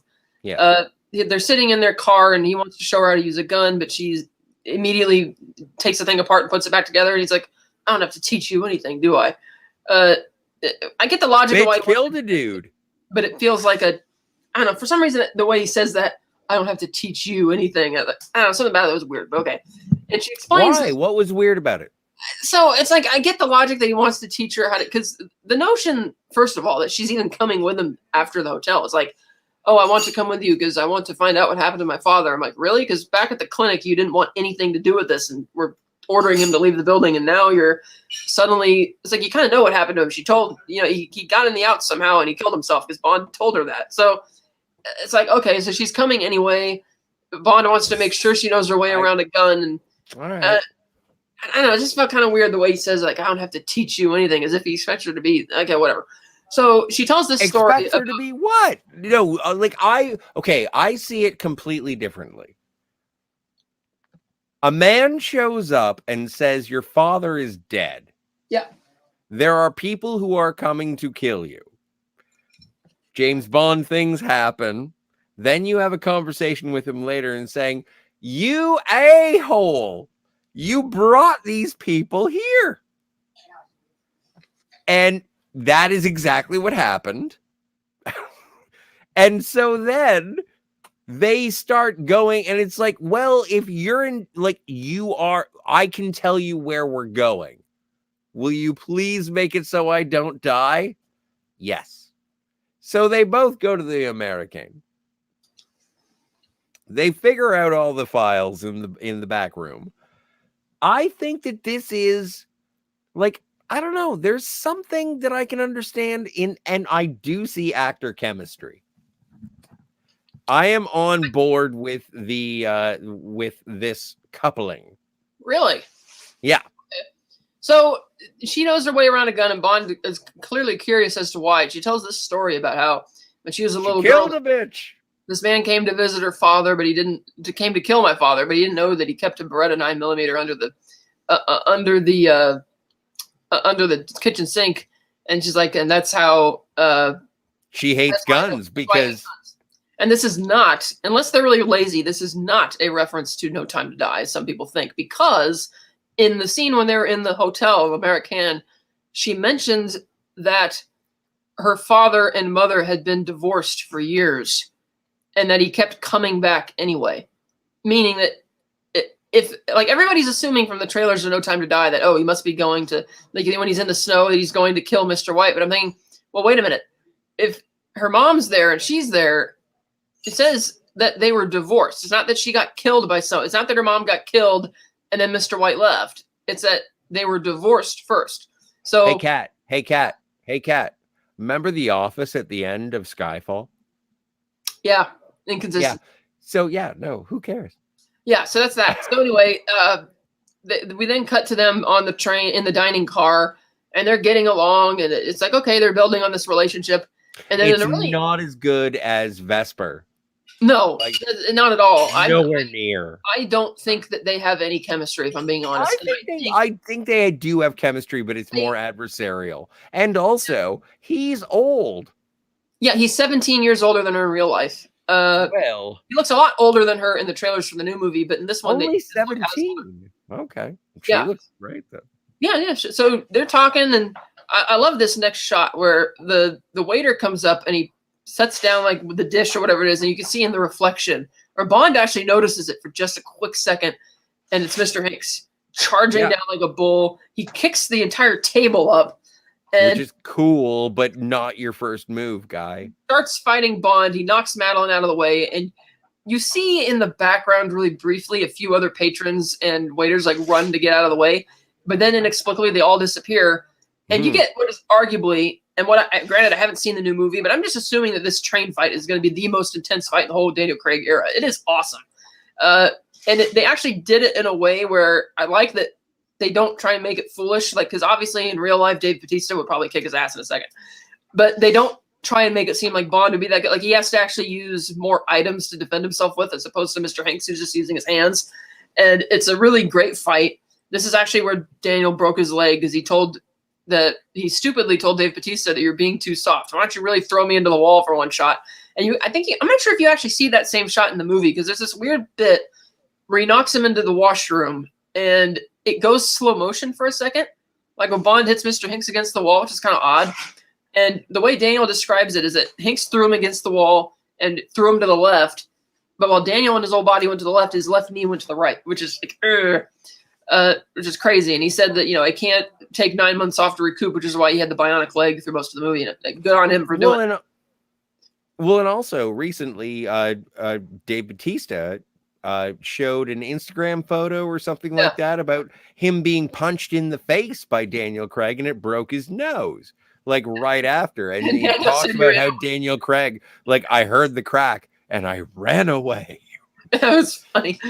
That was great. And how it's an amazing train fight. It is an amazing train fight. And how Dave just literally grabbed his nose and just snapped it back into place. Like, it's awesome. So it's amazing. Dude's got experience. They eventually go through. May I be a little bit of a louse? What? I'm gonna have to just excuse myself for one moment for nature. I'm gonna keep going. Yeah. So they're fighting, and they go through the kitchen, and then they make it into the back storage area where you have a lot of boxes stacked up, and then there's a couple barrels, like drums there, like almost like old drums, all attached to all strung together on the same chain. And Bond is about to get thrown out, and this is important because Bond's about to get thrown out the window or thrown off the train by Mr. Hanks. He sets Bond down after punching him pretty hard. He opens the slider door. He picks up Bond. He's about to throw him off, and then he gets shot in the shoulder by Madeline. So she did know how to use the gun. But then, Mr. Hanks goes and dives behind some boxes, and then she kind of stupidly just keeps firing aimlessly instead of trying to take aim and hit him. He, of course, jumps out from the shadows and knocks the gun out of her hand and kicks her down. Bond then leaps in. They get back to fighting. Bond manages to loop a rope around Mr. Hanks' neck a couple times. Attaches that rope, fortunately, was attached to a grappling, like a huge hook, which he or like a grapple hook, and he hooks it onto one of the barrels and then kicks it. Barrels start falling out the train one by one, and then Mr. Hanks, realizing his predicament in a totally Wile E. Coyote moment, he's like, "Shit," and he just falls off the train, presumably to his death. I mean, the movie is ridiculous enough that I would not have been surprised if he came back and was revealed to have survived. But no, he's pretty much, for all intents and purposes, he's dead. And after that fight, despite how brutal it was, Bond there's not a scratch on him. No blood, no bruising, nothing. His hair is perfectly coiffed. His suit is still perfectly pressed. Even the carnation that he has in his breast pocket is still perfectly there, which is a huge departure from the way the fight scenes would go in the first two Craig films, which is a little weird. And so him and Madeline are just really shocked by all this. And she's like, "What do we do now?" And then in a classic Bond moment, it cuts to them like making out on back in their cabin. And, you have the theme music's kicking back in. And, it's kind of odd that nobody on the train acknowledges this fight. It's like nobody comes to them to see if they're all right, what's going on, to kick them off or anything. It's just kind of weird. Well, where did all the people go? And also, to be fair, there aren't a lot of people. There are no auxiliary characters on the train except for the guy who he asks to press the suit. And the other weird thing is, if you look close, you'll notice that a few of the patrons and the barkeep, they run down towards the kitchen. Well, the fight goes into the kitchen and there's nobody in there, and then it goes into the cargo, which is at the very end, and there's nobody in there either. So it's like these people like literally disappear. And the fact that nobody on the train acknowledges that this fight happened, they just go back to their room like nothing happened. And it's like that felt like admittedly a classic Bond moment. Like, what are we gonna do? And then they start making out and all that. And yeah, that was, but one of the suspensions of disbelief in this film, because it is kind of ridiculous. The movie, I mean, like when there are no people, I'm just like, okay, whatevs. Like, let it go, let it ride. And then when Madeline says, what do we do now? And they start making out, I'm like, that's not a rational answer. There's been no connection to warrant this. You didn't even save her from him. There was no... Anyway, so they get off the train. Not yet. So before they get off the train, we go back to London. M is inside the restaurant sitting down for dinner. Q and Moneypenny show up and they show him the map. And they said, this is where Bond's going. Here's the satellite imagery showing that, unlike what the map shows, there's an actual base here of some kind. And M says, no, forget it. C's watching everything we do. So delete the smart blood files. Delete everything you have. He's on his own. And Moneypenny and Q are kind of surprised by this, but Mallory's right. They can't really do anything to help him if they wanted to. And plus, the 00 section has been kind of shut down already.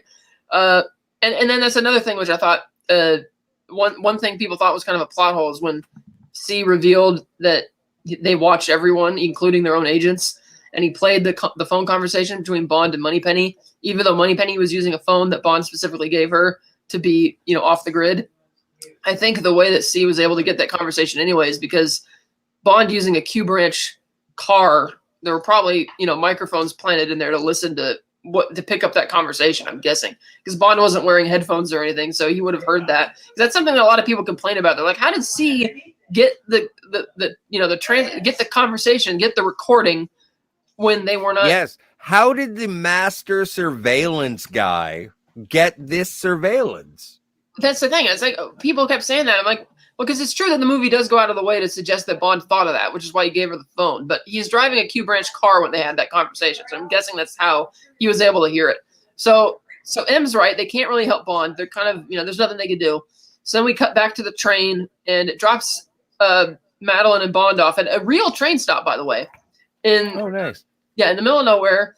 And Bond's looking around. He's like, we could be here a while. So they sit there and they wait and they wait and they wait. And finally, Madeline sees something. She's like, what's that? And Bond looks up and he's like, that is a 19... He's like, that is a 1948 Rolls-Royce Silver Wraith. It pulls up. The car picks them up. And they're heading off. And she's like, I'm scared, James. And he holds her hand. And I'm thinking, my brain makes me think that Mr. Hinks must have called ahead because he wanted to kill them on the train for all intents and purposes to finish the mission. Because he's obviously not telling his bosses that he's been fucking up. But when they get there to this base, which is again it's in a meteorite crater, and it's sort of a nod to the volcano lair thing.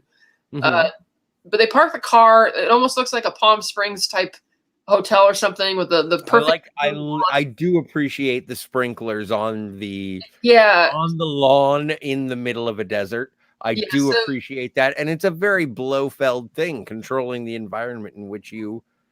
Yeah, so he gets out of the car, and then Blofeld's chauffeur is there, and he's like, "Oh, welcome. We've been expecting you. Our guests are. You would like to have drinks with you at 4, but first." And then this butler, who's kind of oddly cast, doesn't look like a butler at all. He's standing there with this blank look on his face, holding a tray, and Bond doesn't get it. And then his Blofeld's chauffeur kind of nods again, and Bond's like, "Oh," and he pulls out his gun and puts it there, and he says, "Be careful, it's loaded." And then the chauffeur nods. Bond and Madeline are shown to the rooms. In Madeline's room, there's a picture of her and her father when they were young, and there's a dress that's already laid out perfectly for her. Whereas in Bond's room, there's the picture, the completed picture this time of, Oberhauser and Bond, and it's like, okay, so clearly, and Andrew. Right, so clearly Blofeld knew what was that, Andrew, or was that was actually Oberhauser? That would have been no. You're absolutely correct. That would have been Mr. Oberhauser. Yeah. And the fact that these pictures are here means Blofeld kind of knew they were coming, which suggests that Blofeld sent the car. So I guess Blofeld just assumed they were going to show up at this moment, or there was surveillance on the track. Because again, unless he's got a tracker for Mr. He is the architect of all his pain. Because at this point in the movie, I was doing mental gymnastics to try and figure out why.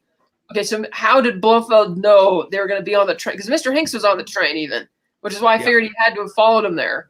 But the car seemingly would have been sent by called ahead by Mr. Hanks, but they already got the portraits. It's very weird and lazy. I gave up ages ago, Kat. The logic don't make no sense. So 4 o'clock rolls around. The chauffeur takes Bond and Madeline to this room, and there's the guy standing there with champagne. Bond declines on both of their behalfs, and they go inside. He's like, oh, he wants to meet you in this room. So they go inside alone. They close the door, and you see the meteor there. This big giant meteor, and it's all dark, and you hear Blofeld. He's like, oh, right. Yes, and you hear Blofeld say, oh, touch it. You can touch it if you want to. And it's oh, jeez. And he's talking about the inevitability. He's using this whole analogy thing about how a meteor is just this unstoppable force of nature, and talking about himself basically because he's narcissistic and Looney Tunes. So then he takes Bond back outside, and Bond's like, what is this place? And Blofeld's like, information, which means that this place probably has a ton of VPNs and firewalls and the best antiviral software that money can buy. So he's taking a point being that this isn't like one of many bases around the world. I'm guessing this is like it. This is like their main for this particular plan, Spectre plan. This is the headquarters for that.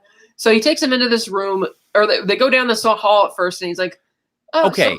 Let's just address the elephant in the room when it comes to calling this Spectre. Spectre was built up over several films with number 1 and number 5. Like Largo was a Spectre agent, was a number. Kronstein was a number in Spectre. There was a build-up to Spectre. As far as I'm concerned, this is worse than Quantum. The reason it's worse than Quantum is because this is like a cover song of what I remember from Spectre. Like, this is the special executive for counter... What, blah, blah, blah. Sorry, Kat knows it better than I do. I apologize. She's muted. But, yeah, like, I don't...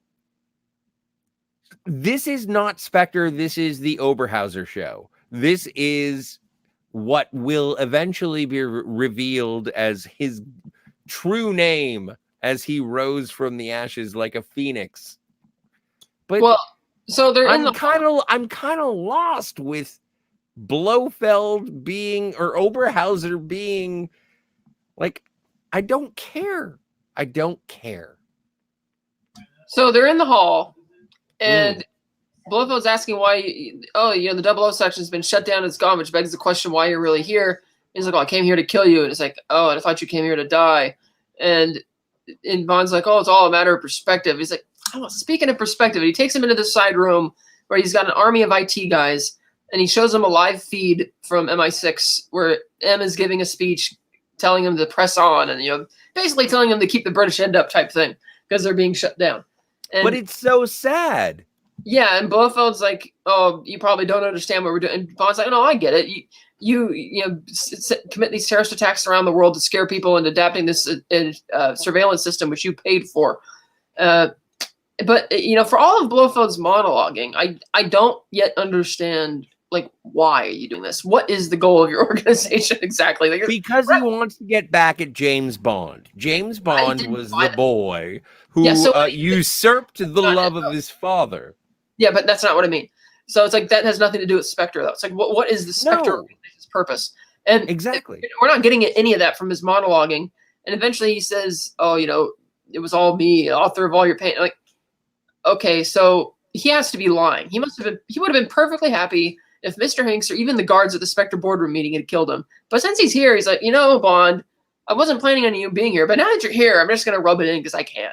And Oh, and by the way, I have this drill machine that'll make you lose. But if you were trying to logically break down when he says I did all this, well, if that were the case and he says that in front of all of his minions, then his minions would kill him, because it's not like he would be actively sabotaging their plots to drag out Bond's suffering. It's like it does not work, and so he has to lie. Yeah, he has to be lying about it, because it's like, yeah, he has to be lying about it because there's no logic to that line. And in a way, it makes sense, because when he says, "Oh, from horror, there's beauty," and all this, because he plays the tape of. Well, he says some Christoph Waltz things. Yeah, you could tell that Blofeld's really Looney Tunes in this one, which is, I guess, is the point. So I only see the actor. I don't necessarily see the character. Right. So he plays the tape of Mr. White's suicide. Bond gets upset that he's playing it and won't turn the fucking thing off. And so they knock Bond unconscious. And then we get to and this is the moment in the movie where I expected he was going to unveil whatever the plot was, because we knew in the first 10 minutes of the movie that C is obviously a Spectre agent. He's going to be passing off this information to the Spectre organization. Got it. But what are you going to do with this information now that you have it?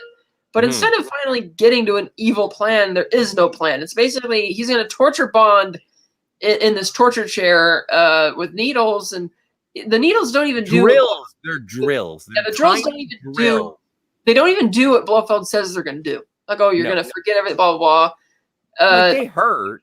The Persian cat is there, which is a closer nod to Blofeld. And when Bond is kind of chiding him about why, because even Madeline asks why he's doing this, and he's like, well, because my father sort of adopted Bond after became his temporary guardian, became his guardian after his parents died. And you ever heard about the cuckoo bird? He talks, and Madeline's like, yeah, if a cuckoo bird hatches in another bird's nest, it kicks off the other eggs, kind of thing. And so basically that's what Blofeld is mad at Bond for, that, oh, once my father became your guardian, that was it for me and my father relationship with my father type of thing. And so Bond, he created an international criminal organization. I don't think that was the implication, but he kind of hints at that. So then we cut back to, or Blofeld walks up to Bond, because Bond mentioned something about him being Oberhauser and blah, blah, blah. And, I am not Oberhauser. I am. He says he's taken it. He says that Oberhauser died 20 years ago in the avalanche. And the man standing before you now is Ernst Stavro Blofeld, my mother's name. And this shows how narcissistic he is, because obviously that name would mean nothing to Bond, but it means something to him because he thinks he's taking ownership of his life type thing. So they do a good job of making the point that Blofeld is a complete nutcase, but that's not the nature of the Bond-Blofeld relationship in all the other Spectre movies. And it's, again, the only reason they're doing this Brofeld thing is because, we didn't build up the Brofeld? I've never heard that before. Thank you. So the only reason we're doing this is because we didn't build it up in the last 3 movies. And so we have to make people care somehow. And that's why they're doing that. Well, and I think it should also be pointed out that just before production of Spectre, Kevin McClory died. No, that was the same week Casino Royale came out. Okay, so anyway, because of the McClory estate, I suppose they purchased. Eon got Spectre back for Spectre. They got it back in 2009. So anyway, keep going. I'll stop interrupting. Yeah. So Blofeld, he's telling Madeline that the next thing will destroy Bond's memories. He'll die not knowing who you are. So she goes to say goodbye, and she's like, oh, I love you. And some Bond podcasters I listened to who went to the premiere of this movie said that there was an audible groan at the theater when this happened, and it was within earshot of the director and the writers who weren't too happy about it, because the people, for the most part, were not buying this relationship because it's not really built on much of anything. So Bond, because thanks to Blofeld messing around with the torture chair, moving Bond's arms behind him and not being smart enough to take his watch, Bond triggers the watch's, alarm, and he tells her just 1 minute, and she's like, okay. And he says something. He says it in like Latin at first, actually. And Blofeld's, sorry, what was that? And he says, I said, doesn't time fly? Right as the drills are about to drill into his eyes. And then no, it's just behind his ears. Yeah, she throws the watch, and it goes behind his ears or something. She throws the watch, and it slides under Blofeld's table, and he looks at it, and she looks at it, and it blows up. It explodes. Yeah, it completely explodes, And it's actually Cat, what? sorry, how did you feel about the drills? It was very odd. The whole set and the way they like put super bright lighting when the geckos on and the cat, it feels like a definite. For some reason, it reminded me of something I'd expect to see in Diamonds Are Forever, not Spectre. I'm not sure why that movie in particular. I guess maybe because it looks like a Palm Springs desert, and some of the movie that movie was shot in Palm. Okay. Yeah, because one of the houses. But that torture scene just was. It was useless. It was a waste of time. Well, it's to show that. Well, it's there. What did it didn't do anything. What it did is it provides the reasoning for why Blofeld eventually reveals the whole bullshit reason why he hates Bond. Is that that's basically why it's there. And but it also feels a little bit like a low rent homage to Goldfinger, like with the lasers. Yeah, that's basically what it is. Because this whole movie, like they had the the classic Spectre boardroom meeting, and instead of Blofeld pressing a button to electrify people, it's Mr. Hanks coming in and killing one of them, and you have instead of Peace Gloria, you have the allergy clinic, and instead of the Orient Express, it's the big whatever this train is in Morocco, and instead of the volcano base, it's the Via Rail going through northern Saskatchewan. It's the meteor. The meteor crater for this is a tip of the hat to that. So this whole movie is basically trying to tip the hat to the other Spectre films, as opposed to, which is why I think it had a bit.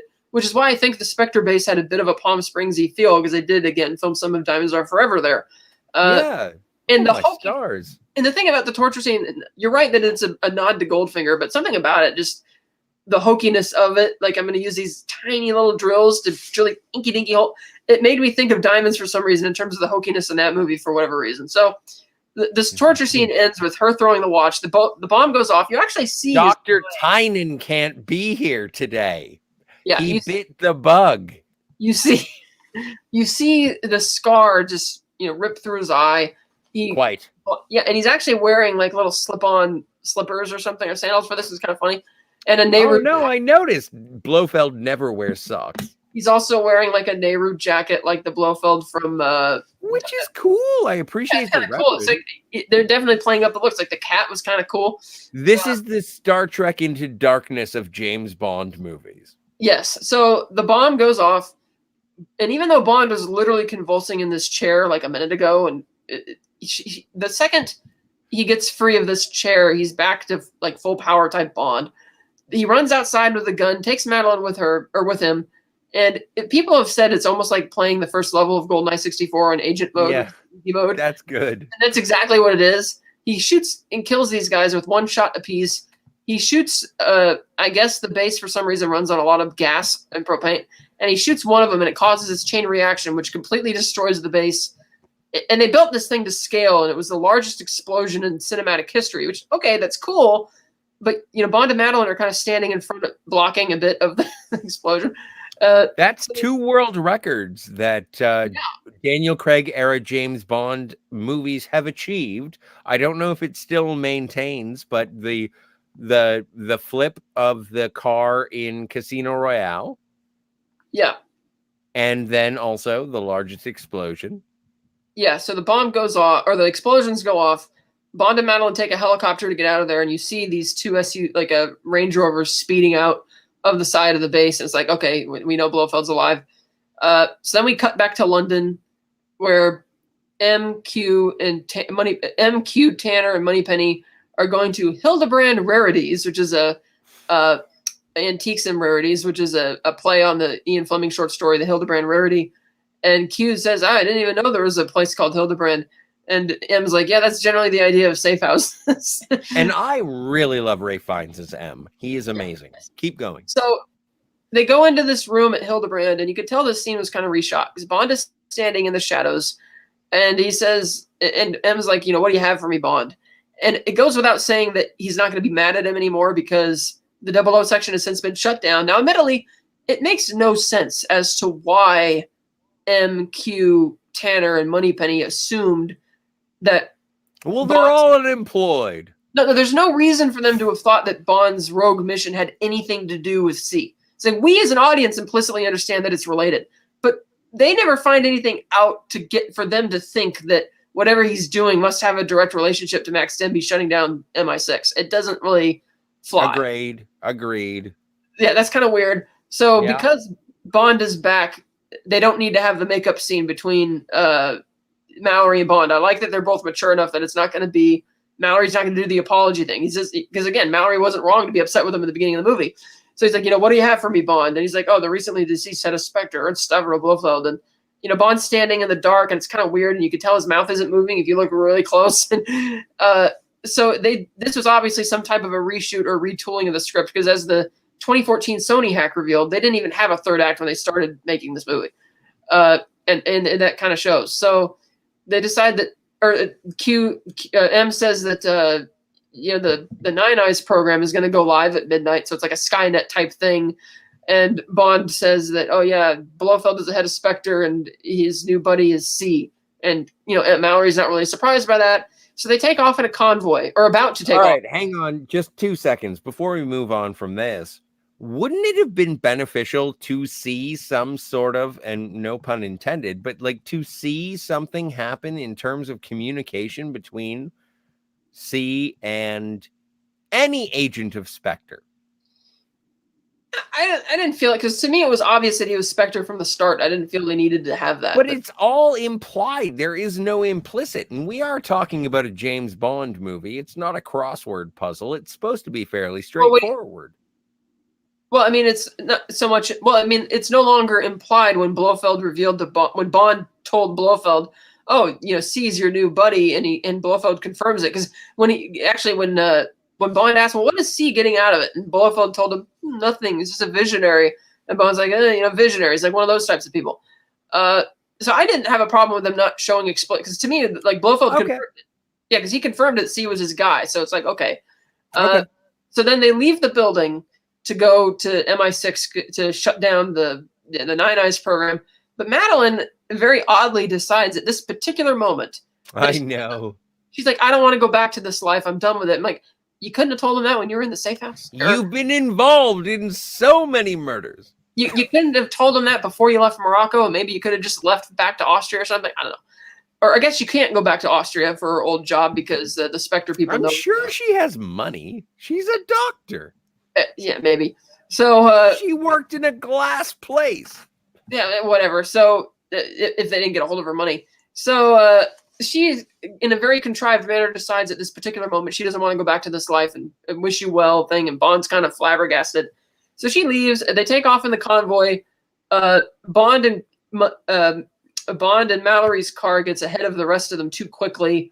They get T-boned by this other pickup truck in a tunnel. Another big van pulls up in, and they grab Bond. It's like they're Spectre agents, of course. They pull Bond out of the car. They put a hood on him, cuff him, throw him in the back of this truck. And Mallory does this impossible disappearance act because the car is wedged up against the wall of the tunnel. Mallory cannot open his door. They grab Bond, and they literally are only turned around for like maybe 4 seconds before they turn back, and Mallory is just gone. And it shows that he went down the tunnel that the car initially came from, went across the street outside the tunnel and into another tunnel. It's like there's no way you could have ran that far, especially on these cobblestone streets without them here in Fort. Yeah, no. So it's a bit ridiculous. Cat. My suspension of disbelief was lost. Yeah, I know that. You don't have to tell me that every time. Anyway, keep going. Yeah, you don't have to tell. Yeah, I get that. So he runs off.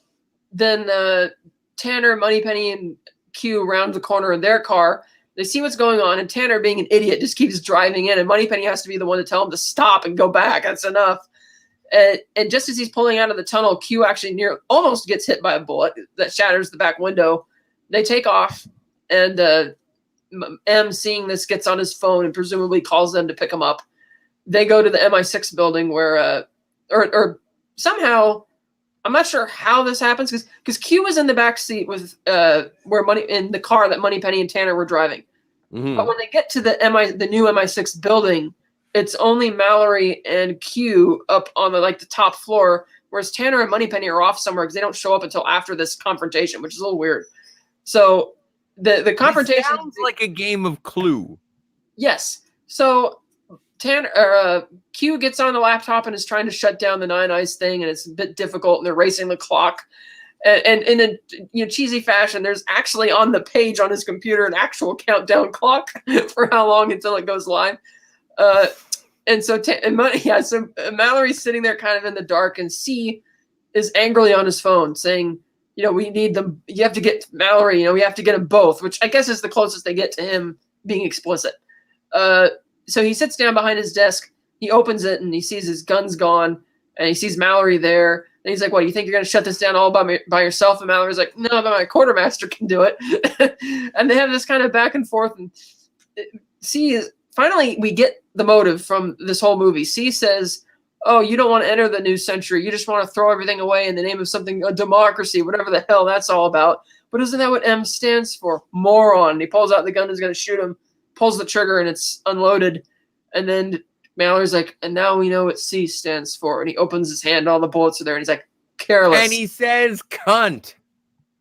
Yeah, that's what everybody expected him to say, but instead he says "careless" because that's not going to fly with American audiences. I know, and I apologize for everyone in the audience who finds that word distasteful. It was the logical answer to that. And you call him C. The entire reason that I will call you C, says James Bond, is because C is a direct reference to that foulest of words. Right. And anyway, yes. Yeah, so M stands for moron, and it's not loaded. He gets upset. They get in a fight.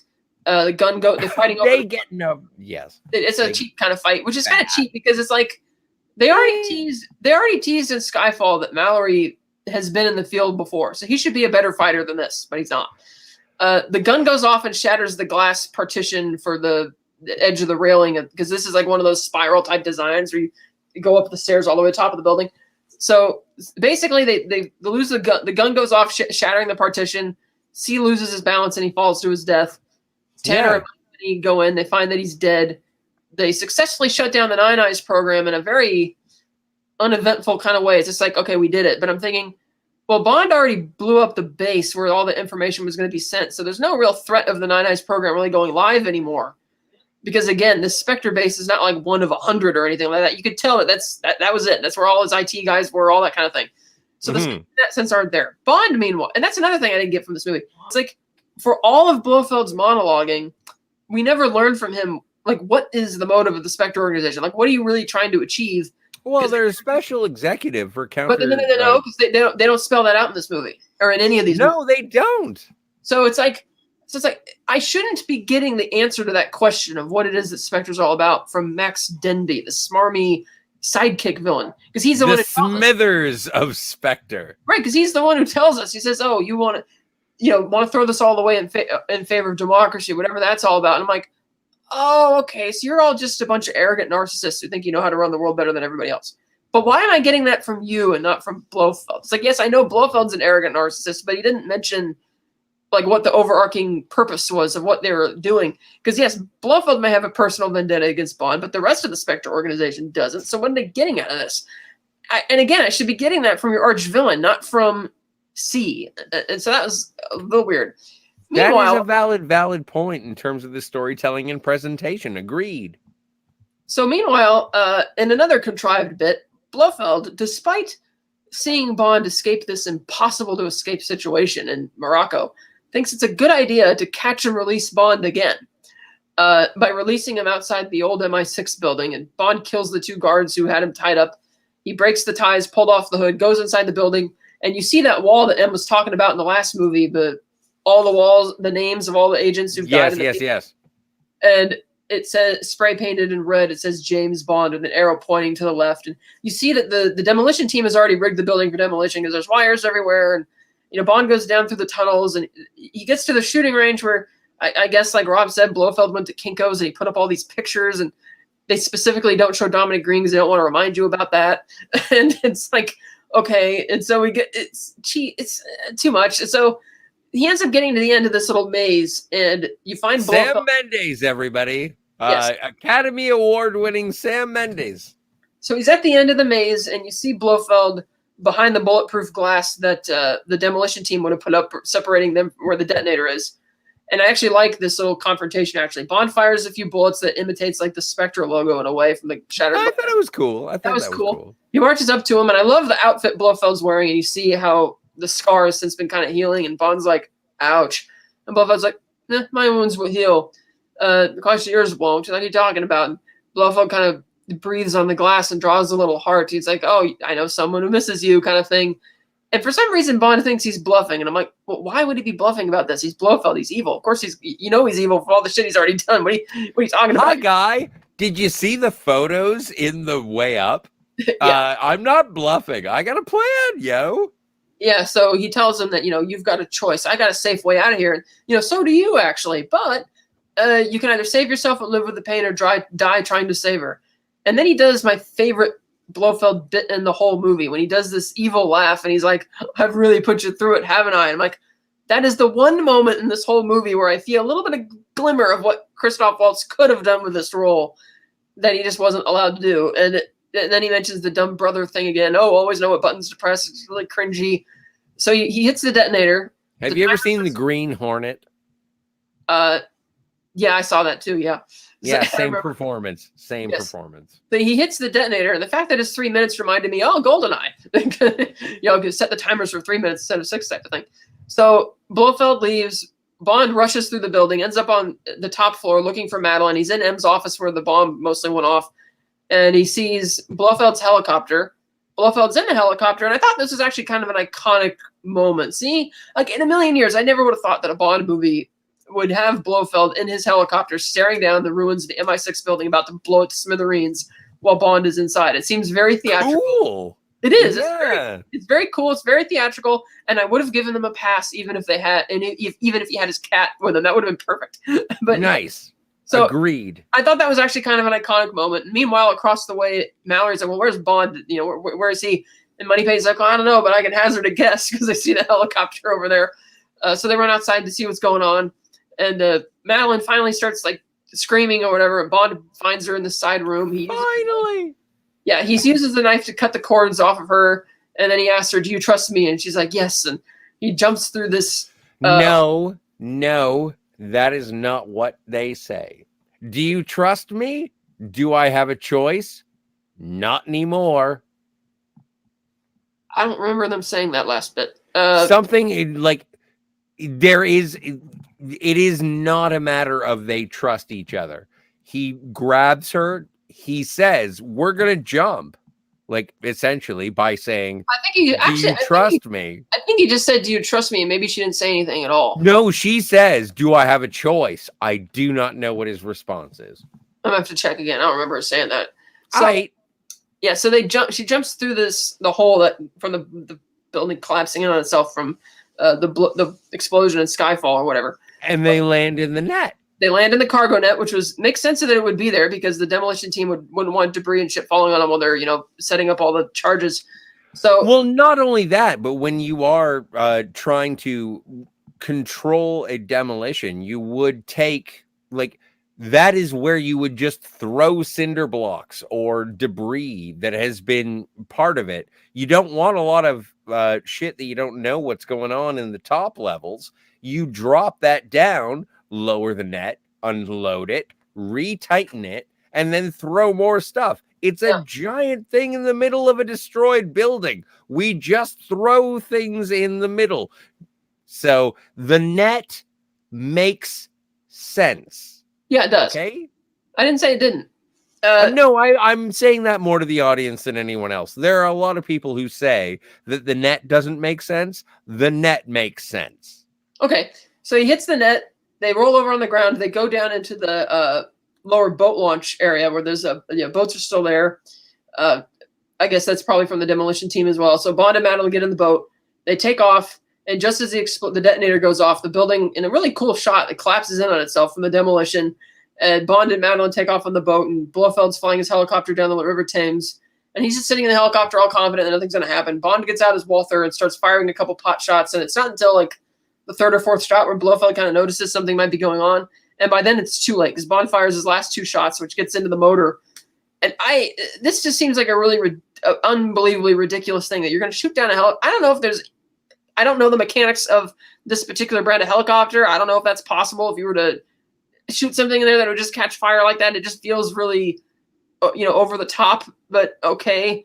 I'm not gonna lie, on my first viewing, it was kind of the edge of my seat because I was so used to the whole Marvel thing where you're constantly, doing this post-credit stuff and cliffhangers. I'm like, please don't do this for Bond. It's like this because again, I thought this was going to be Craig's last film, so I'm like, please give me something out of this, So the helicopter crashes on Westminster Bridge. The pilot and Blofeld's chauffeur apparently have been killed. Blofeld's leg is broken. He kicks the door open. He's crawling along. The police have already set up barriers, and Mallory, flashes his ID badge, and they let him on the bridge. Stop calling him Mallory. He's M. I can't help it. It's a force of habit. So, fair enough. So Blofeld is desperately crawling away on the bridge. Bond walks up to him and catches up and pulls the gun on him. And I guess Blofeld's trying to use reverse psychology when he tells him to finish it. Do it. No, I don't think he's doing that. I think that he's sort of a Silva. I don't, but he has no reason to be. He doesn't strike me as that. He didn't seem depressed or, I mean, yeah, he's kind of upset that he's stuck on this bridge like that, but I didn't think he actually, when the way he's saying it with a smile on his face, it didn't feel like he was, like when Silva wanted to die, he was like manic depressive and all that, whereas here. Well, no, it was a much more believable performance. Yeah, no, okay, yeah, no. None of this movie makes sense. I gave up my suspension of disbelief. Yeah, I know that. Yeah, I know that. You don't have to keep saying that. So anyway, Bond is going to shoot him, but then he says, first he looks up and he sees Madeline watching him. I guess he feels that she would have been judgmental because I don't like guns. I don't want to go back to this life. And I get why on a fourth wall breaking level that the audience thinks it's a dumb idea that he doesn't kill him because he's Blofeld, But in the universe, Bond only found out about Blofeld and Spectre like a couple days ago. So in theory, it's not really a good idea to kill him. So he says, "Oh, sorry, out of bullets." He walks towards Madeline. He throws the gun off the bridge. They embrace and they're walking away hand in hand. And Blofeld kind of looks upset by this. Like he's staring at him. Kind of. This is where he finally seems to a chink in his armor, so to speak. And then M walks up behind him. It is by order of the blah, blah, blah act from 2001, I am detaining you. And Blofeld's just kind of like, kind of disappointed and like, okay. The next morning we cut to Q Branch where Bond walks in to greet Q and he's like, Bond, I thought you'd gone. And he's like, oh, I have, but there's one thing I need. And Q kind of nods like he understands. And then it cuts to Bond sitting in the DB5. I'm like, wait a minute. This is not Bond's personal DB5 from the Bahamas. This is the one from Skyfall, which was repaired in Spectre, which Q mentioned was a Q Branch car. It doesn't belong to Bond. Why is he giving it to him? He shouldn't really do that, but I get it. They want to have the classic Bond ending. And the way that the camera deliberately pans over from Bond to reveal that Madeline's in the front seat to make the point that after all these years, Bond has finally learned to trust people again. Because by all intents and purposes, his association with her should have ended at the bridge. But because he's still with her, it's like he wants to pursue a relationship with this woman. And she kind of smiles and he revs the engine and then it takes off to drive off into the sunset. And that's the end of the film. Banana. Yeah, so, I would like to say that part of the reason, in the same way that I love Tracy, I think that Madeline's smile at the end of Spectre endears me to the entire movie. I also feel that Madeline's satin dress endears me to the entire movie. There are iconic James Bond moments in this movie that I really, really, really like, but it is absolutely silly. Yeah. Without being fun.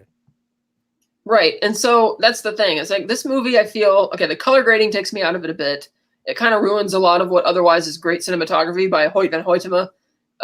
The fact that the movie seems to be more interested in homaging past Spectre Bond films than it is with actually being its own. We've been through what is the one? Oh no, my God, what is it called? Die Another Day. Like we've had ridiculous homage for the sake of homage. Yeah. So my beef with the movie is that it's like we went over. There's a lot of plot holes, a lot of plot logic issues. I do like Daniel's performance because it does feel like a throwback to classical Bond, like you were mentioning. There were a lot of great moments in there. It's just Christoph Waltz is given nothing to do. It's like, okay, here's Blofeld, and because it's Christoph Waltz, that'll solve everything, or that'll make it endearing. And the fact that I feel that they just, like I told Rob, that they figured, we panicked after Skyfall. We'll just repeat the Skyfall storyline and follow the breadcrumbs. We'll shoehorn Blofeld and Spectre in, and that'll solve everything. But as we just discussed, it really doesn't, because I'm not feeling the stakes of this movie, because they don't really emphasize what's Blofeld going to do with this information, and it just kind of it wants there is no plan. It is personality versus personality, and there is no plot to be thwarted. Yeah, it's basically an expedited workflow plan. Why should we rely on agents to give us information when we could just access it with a click of a button? Why don't we just take over the government? And we did. Yeah, so we killed the guy, and that'll make it better, I guess. Yes. I don't know. So I didn't buy the relationship between Bond and Madeline, at least in this movie. It just felt a bit, because she's very cold and distant, and I feel the age a bit. But yeah, this movie, like you said, it's not fun. It's trying to be overly serious while having little fun moments in it, and that's why it doesn't overall work for me. So we got to move on to the chat. So what do you give the rating for this movie? I give this one a 5. I give it a 4. Okay. And I feel that, Q's is it okay, sorry, you were saying Steve is texting us from the chat saying he wants us to get to the chat, which means we'll do a part 2 of this review later. Tim Possible says ahoy. Ahoy, Tim Possible. I believe I responded to him. Yeah. And I said something about, you a fan of the James there, Tim? Anybody else in the chat? Oh, Captain Deckard Spock. How are you, Cap? It turns out a significant proportion of Bond fandom headcanon James as several different characters. Well, Kat, how do you feel about I feel like James Bond is the same character, no matter the actor. It's the same character, but I always perceive it as different, like an anthology series in a way. Unless they're explicitly saying it's a reference. Like in the pre-title of Fear Eyes Only, where Bond goes to Tracy's grave, that really doesn't work for the timeline wise. And putting in the mock Blofeld, it's just, I don't like it when they do that. I just kind of treat it like it's the same character, but it's not the same continuity. Each thing to me is a different continuity, and I don't mind that they keep the same actors for MQ and Moneypenny through the first few eras. I'm fine with that. Yeah, I don't really necessarily. I appreciate the characters, and I don't pay attention to the actors. Mike Delatorre says, I love the Daniel Craig era too. Yeah, he's lucky. He's watching the new one right now. Oh, nice. Ahoy. Oh, hi, Tom. Oh, hey, Tom. Mike is saying, getting ready to see it in less than an hour. Well, heavens, that would have been an hour ago. You're probably knee deep in No Time to Die right now. Congratulations. Tom says, I am going to see No Time to Die at 10:15 a.m. on Saturday morning. What a cartoon. I would love to see it at 10:04. I got to watch it. I got to go to a drive-in. It's probably going to be raining. I'm going to watch No Time to Die through windshield wipers. Mike says, I'm going to see No Time. Sorry? I was just reading the comments so we can get through it, so we can get back to the review. Mike says, I'm going to see No Time to Die at 7 p.m. tonight. Congrats. Yep. Any more comments? All right, there we go. Tom says, I know Scotty R37 is a huge fan of the writings on the wall.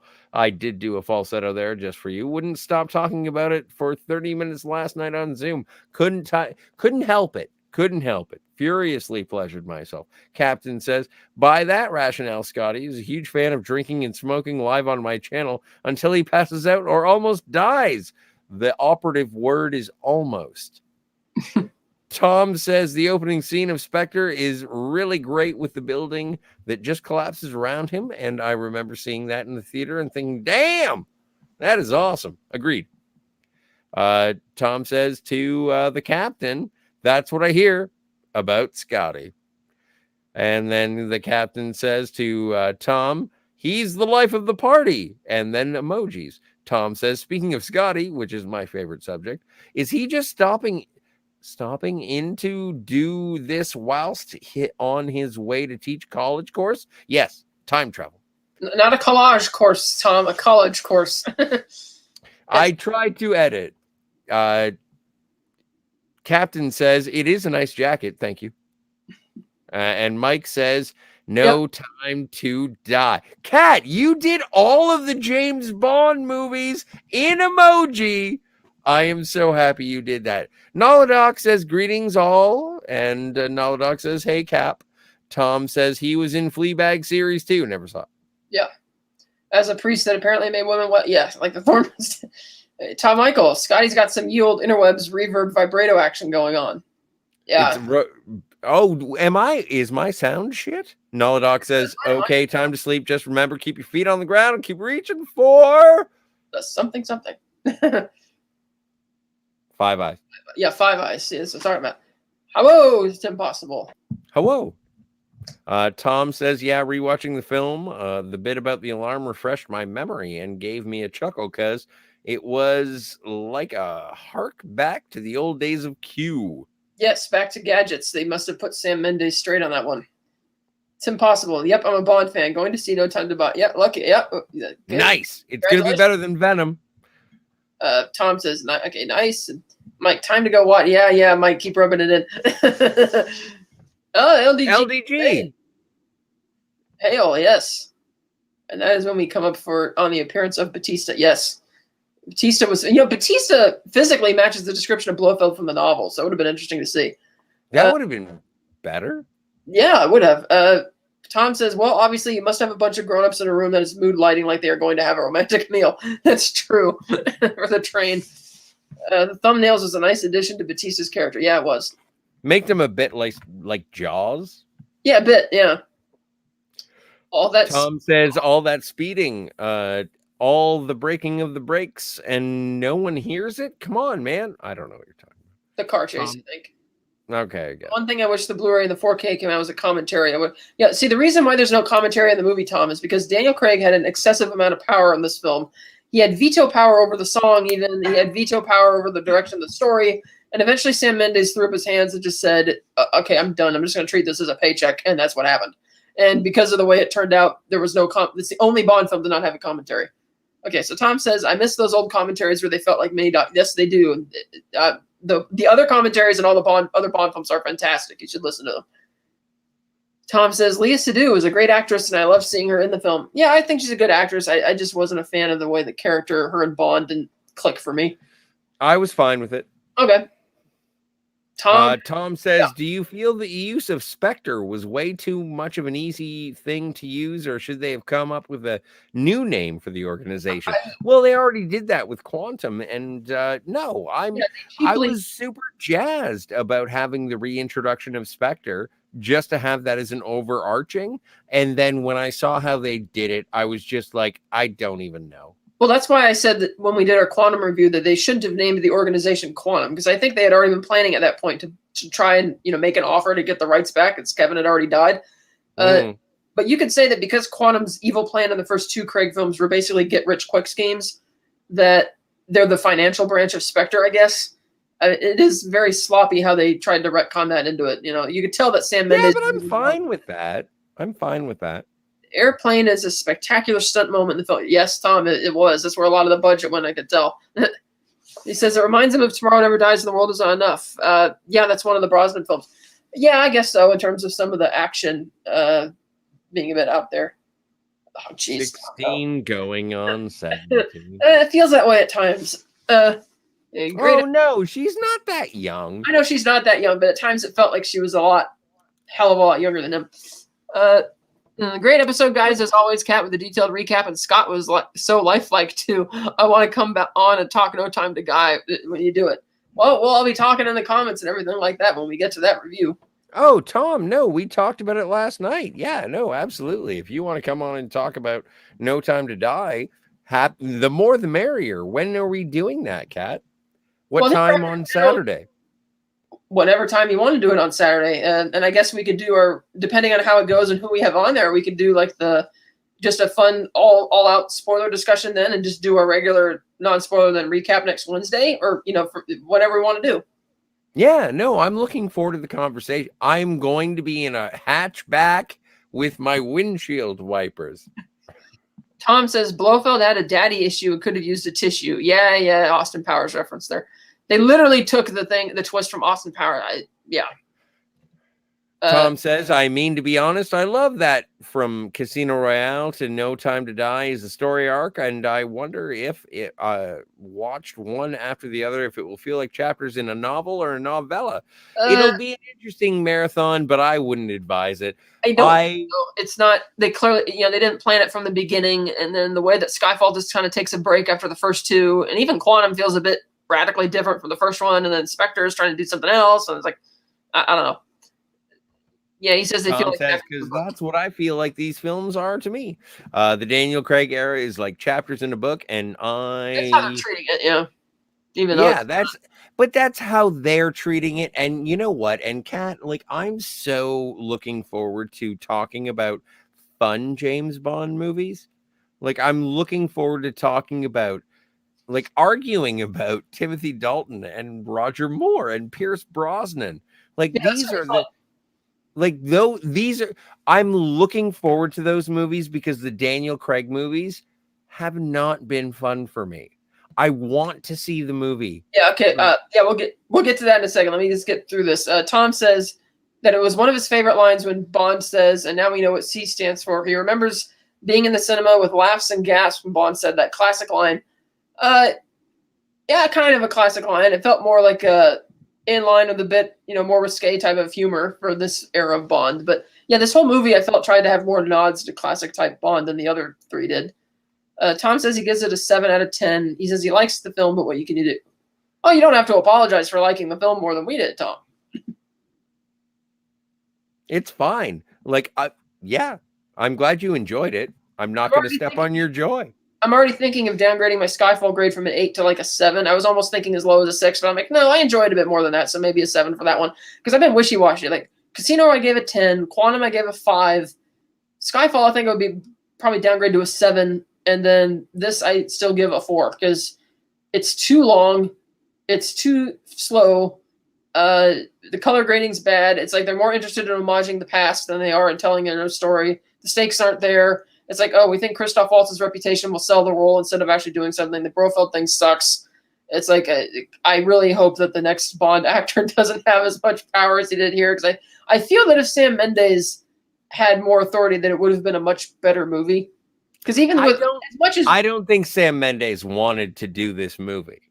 No, I think they paid him a lot of money, but I feel that even though we picked apart Skyfall, that if he had more power in this one, he would have made a better movie. I do feel that this is more the result of, Barbara and Michael desperately wanting to get, having issues trying to get Craig to come back and, making more concessions to him. And I feel that might have something to do with, I do know that has a lot to do with why they lost Danny Boyle. So, but we'll get to that when we talk No Time to Die. I can't wait. I cannot wait. Do we have anything else going on in the chat? Don't think so. But now that we're on air, we should probably commit to a time slot for Saturday. I am free all day. When did you want it? Afternoon or something? Well, I guess we'll have to confer with our opposite number, Steve, to find out when he's available. Well, I don't know. He's in the Alps, but he's not skiing. That's true. We will, and I didn't mind that Bond didn't ski in this movie, unlike Rob. But we will definitely get back to you, I guess, on the time of that review, and it will go on as long as it needs to. It's going to be fun. I don't know if you guys have been watching the show. I don't even know how many people are watching the show. So we're James Bond fans, and we're going to see No Time to Die as quickly as we possibly can. And as soon as we have reactions for it, we're going to give them to you. I am committed to having a reaction on Saturday. I'm guessing we're probably going to be doing it. Well, I think both. We'll do the main spoiler to all that on Saturday, and then we'll do the general recap, I guess, on Wednesday for those of our regular viewers who might miss it. But yeah, we'll see you next time. Saturday, sometime on Saturday. It'll definitely be up by Saturday night at the latest. So I am Kat. Wait, James Bond will return in No Time to Die. Yes. We will see you next week.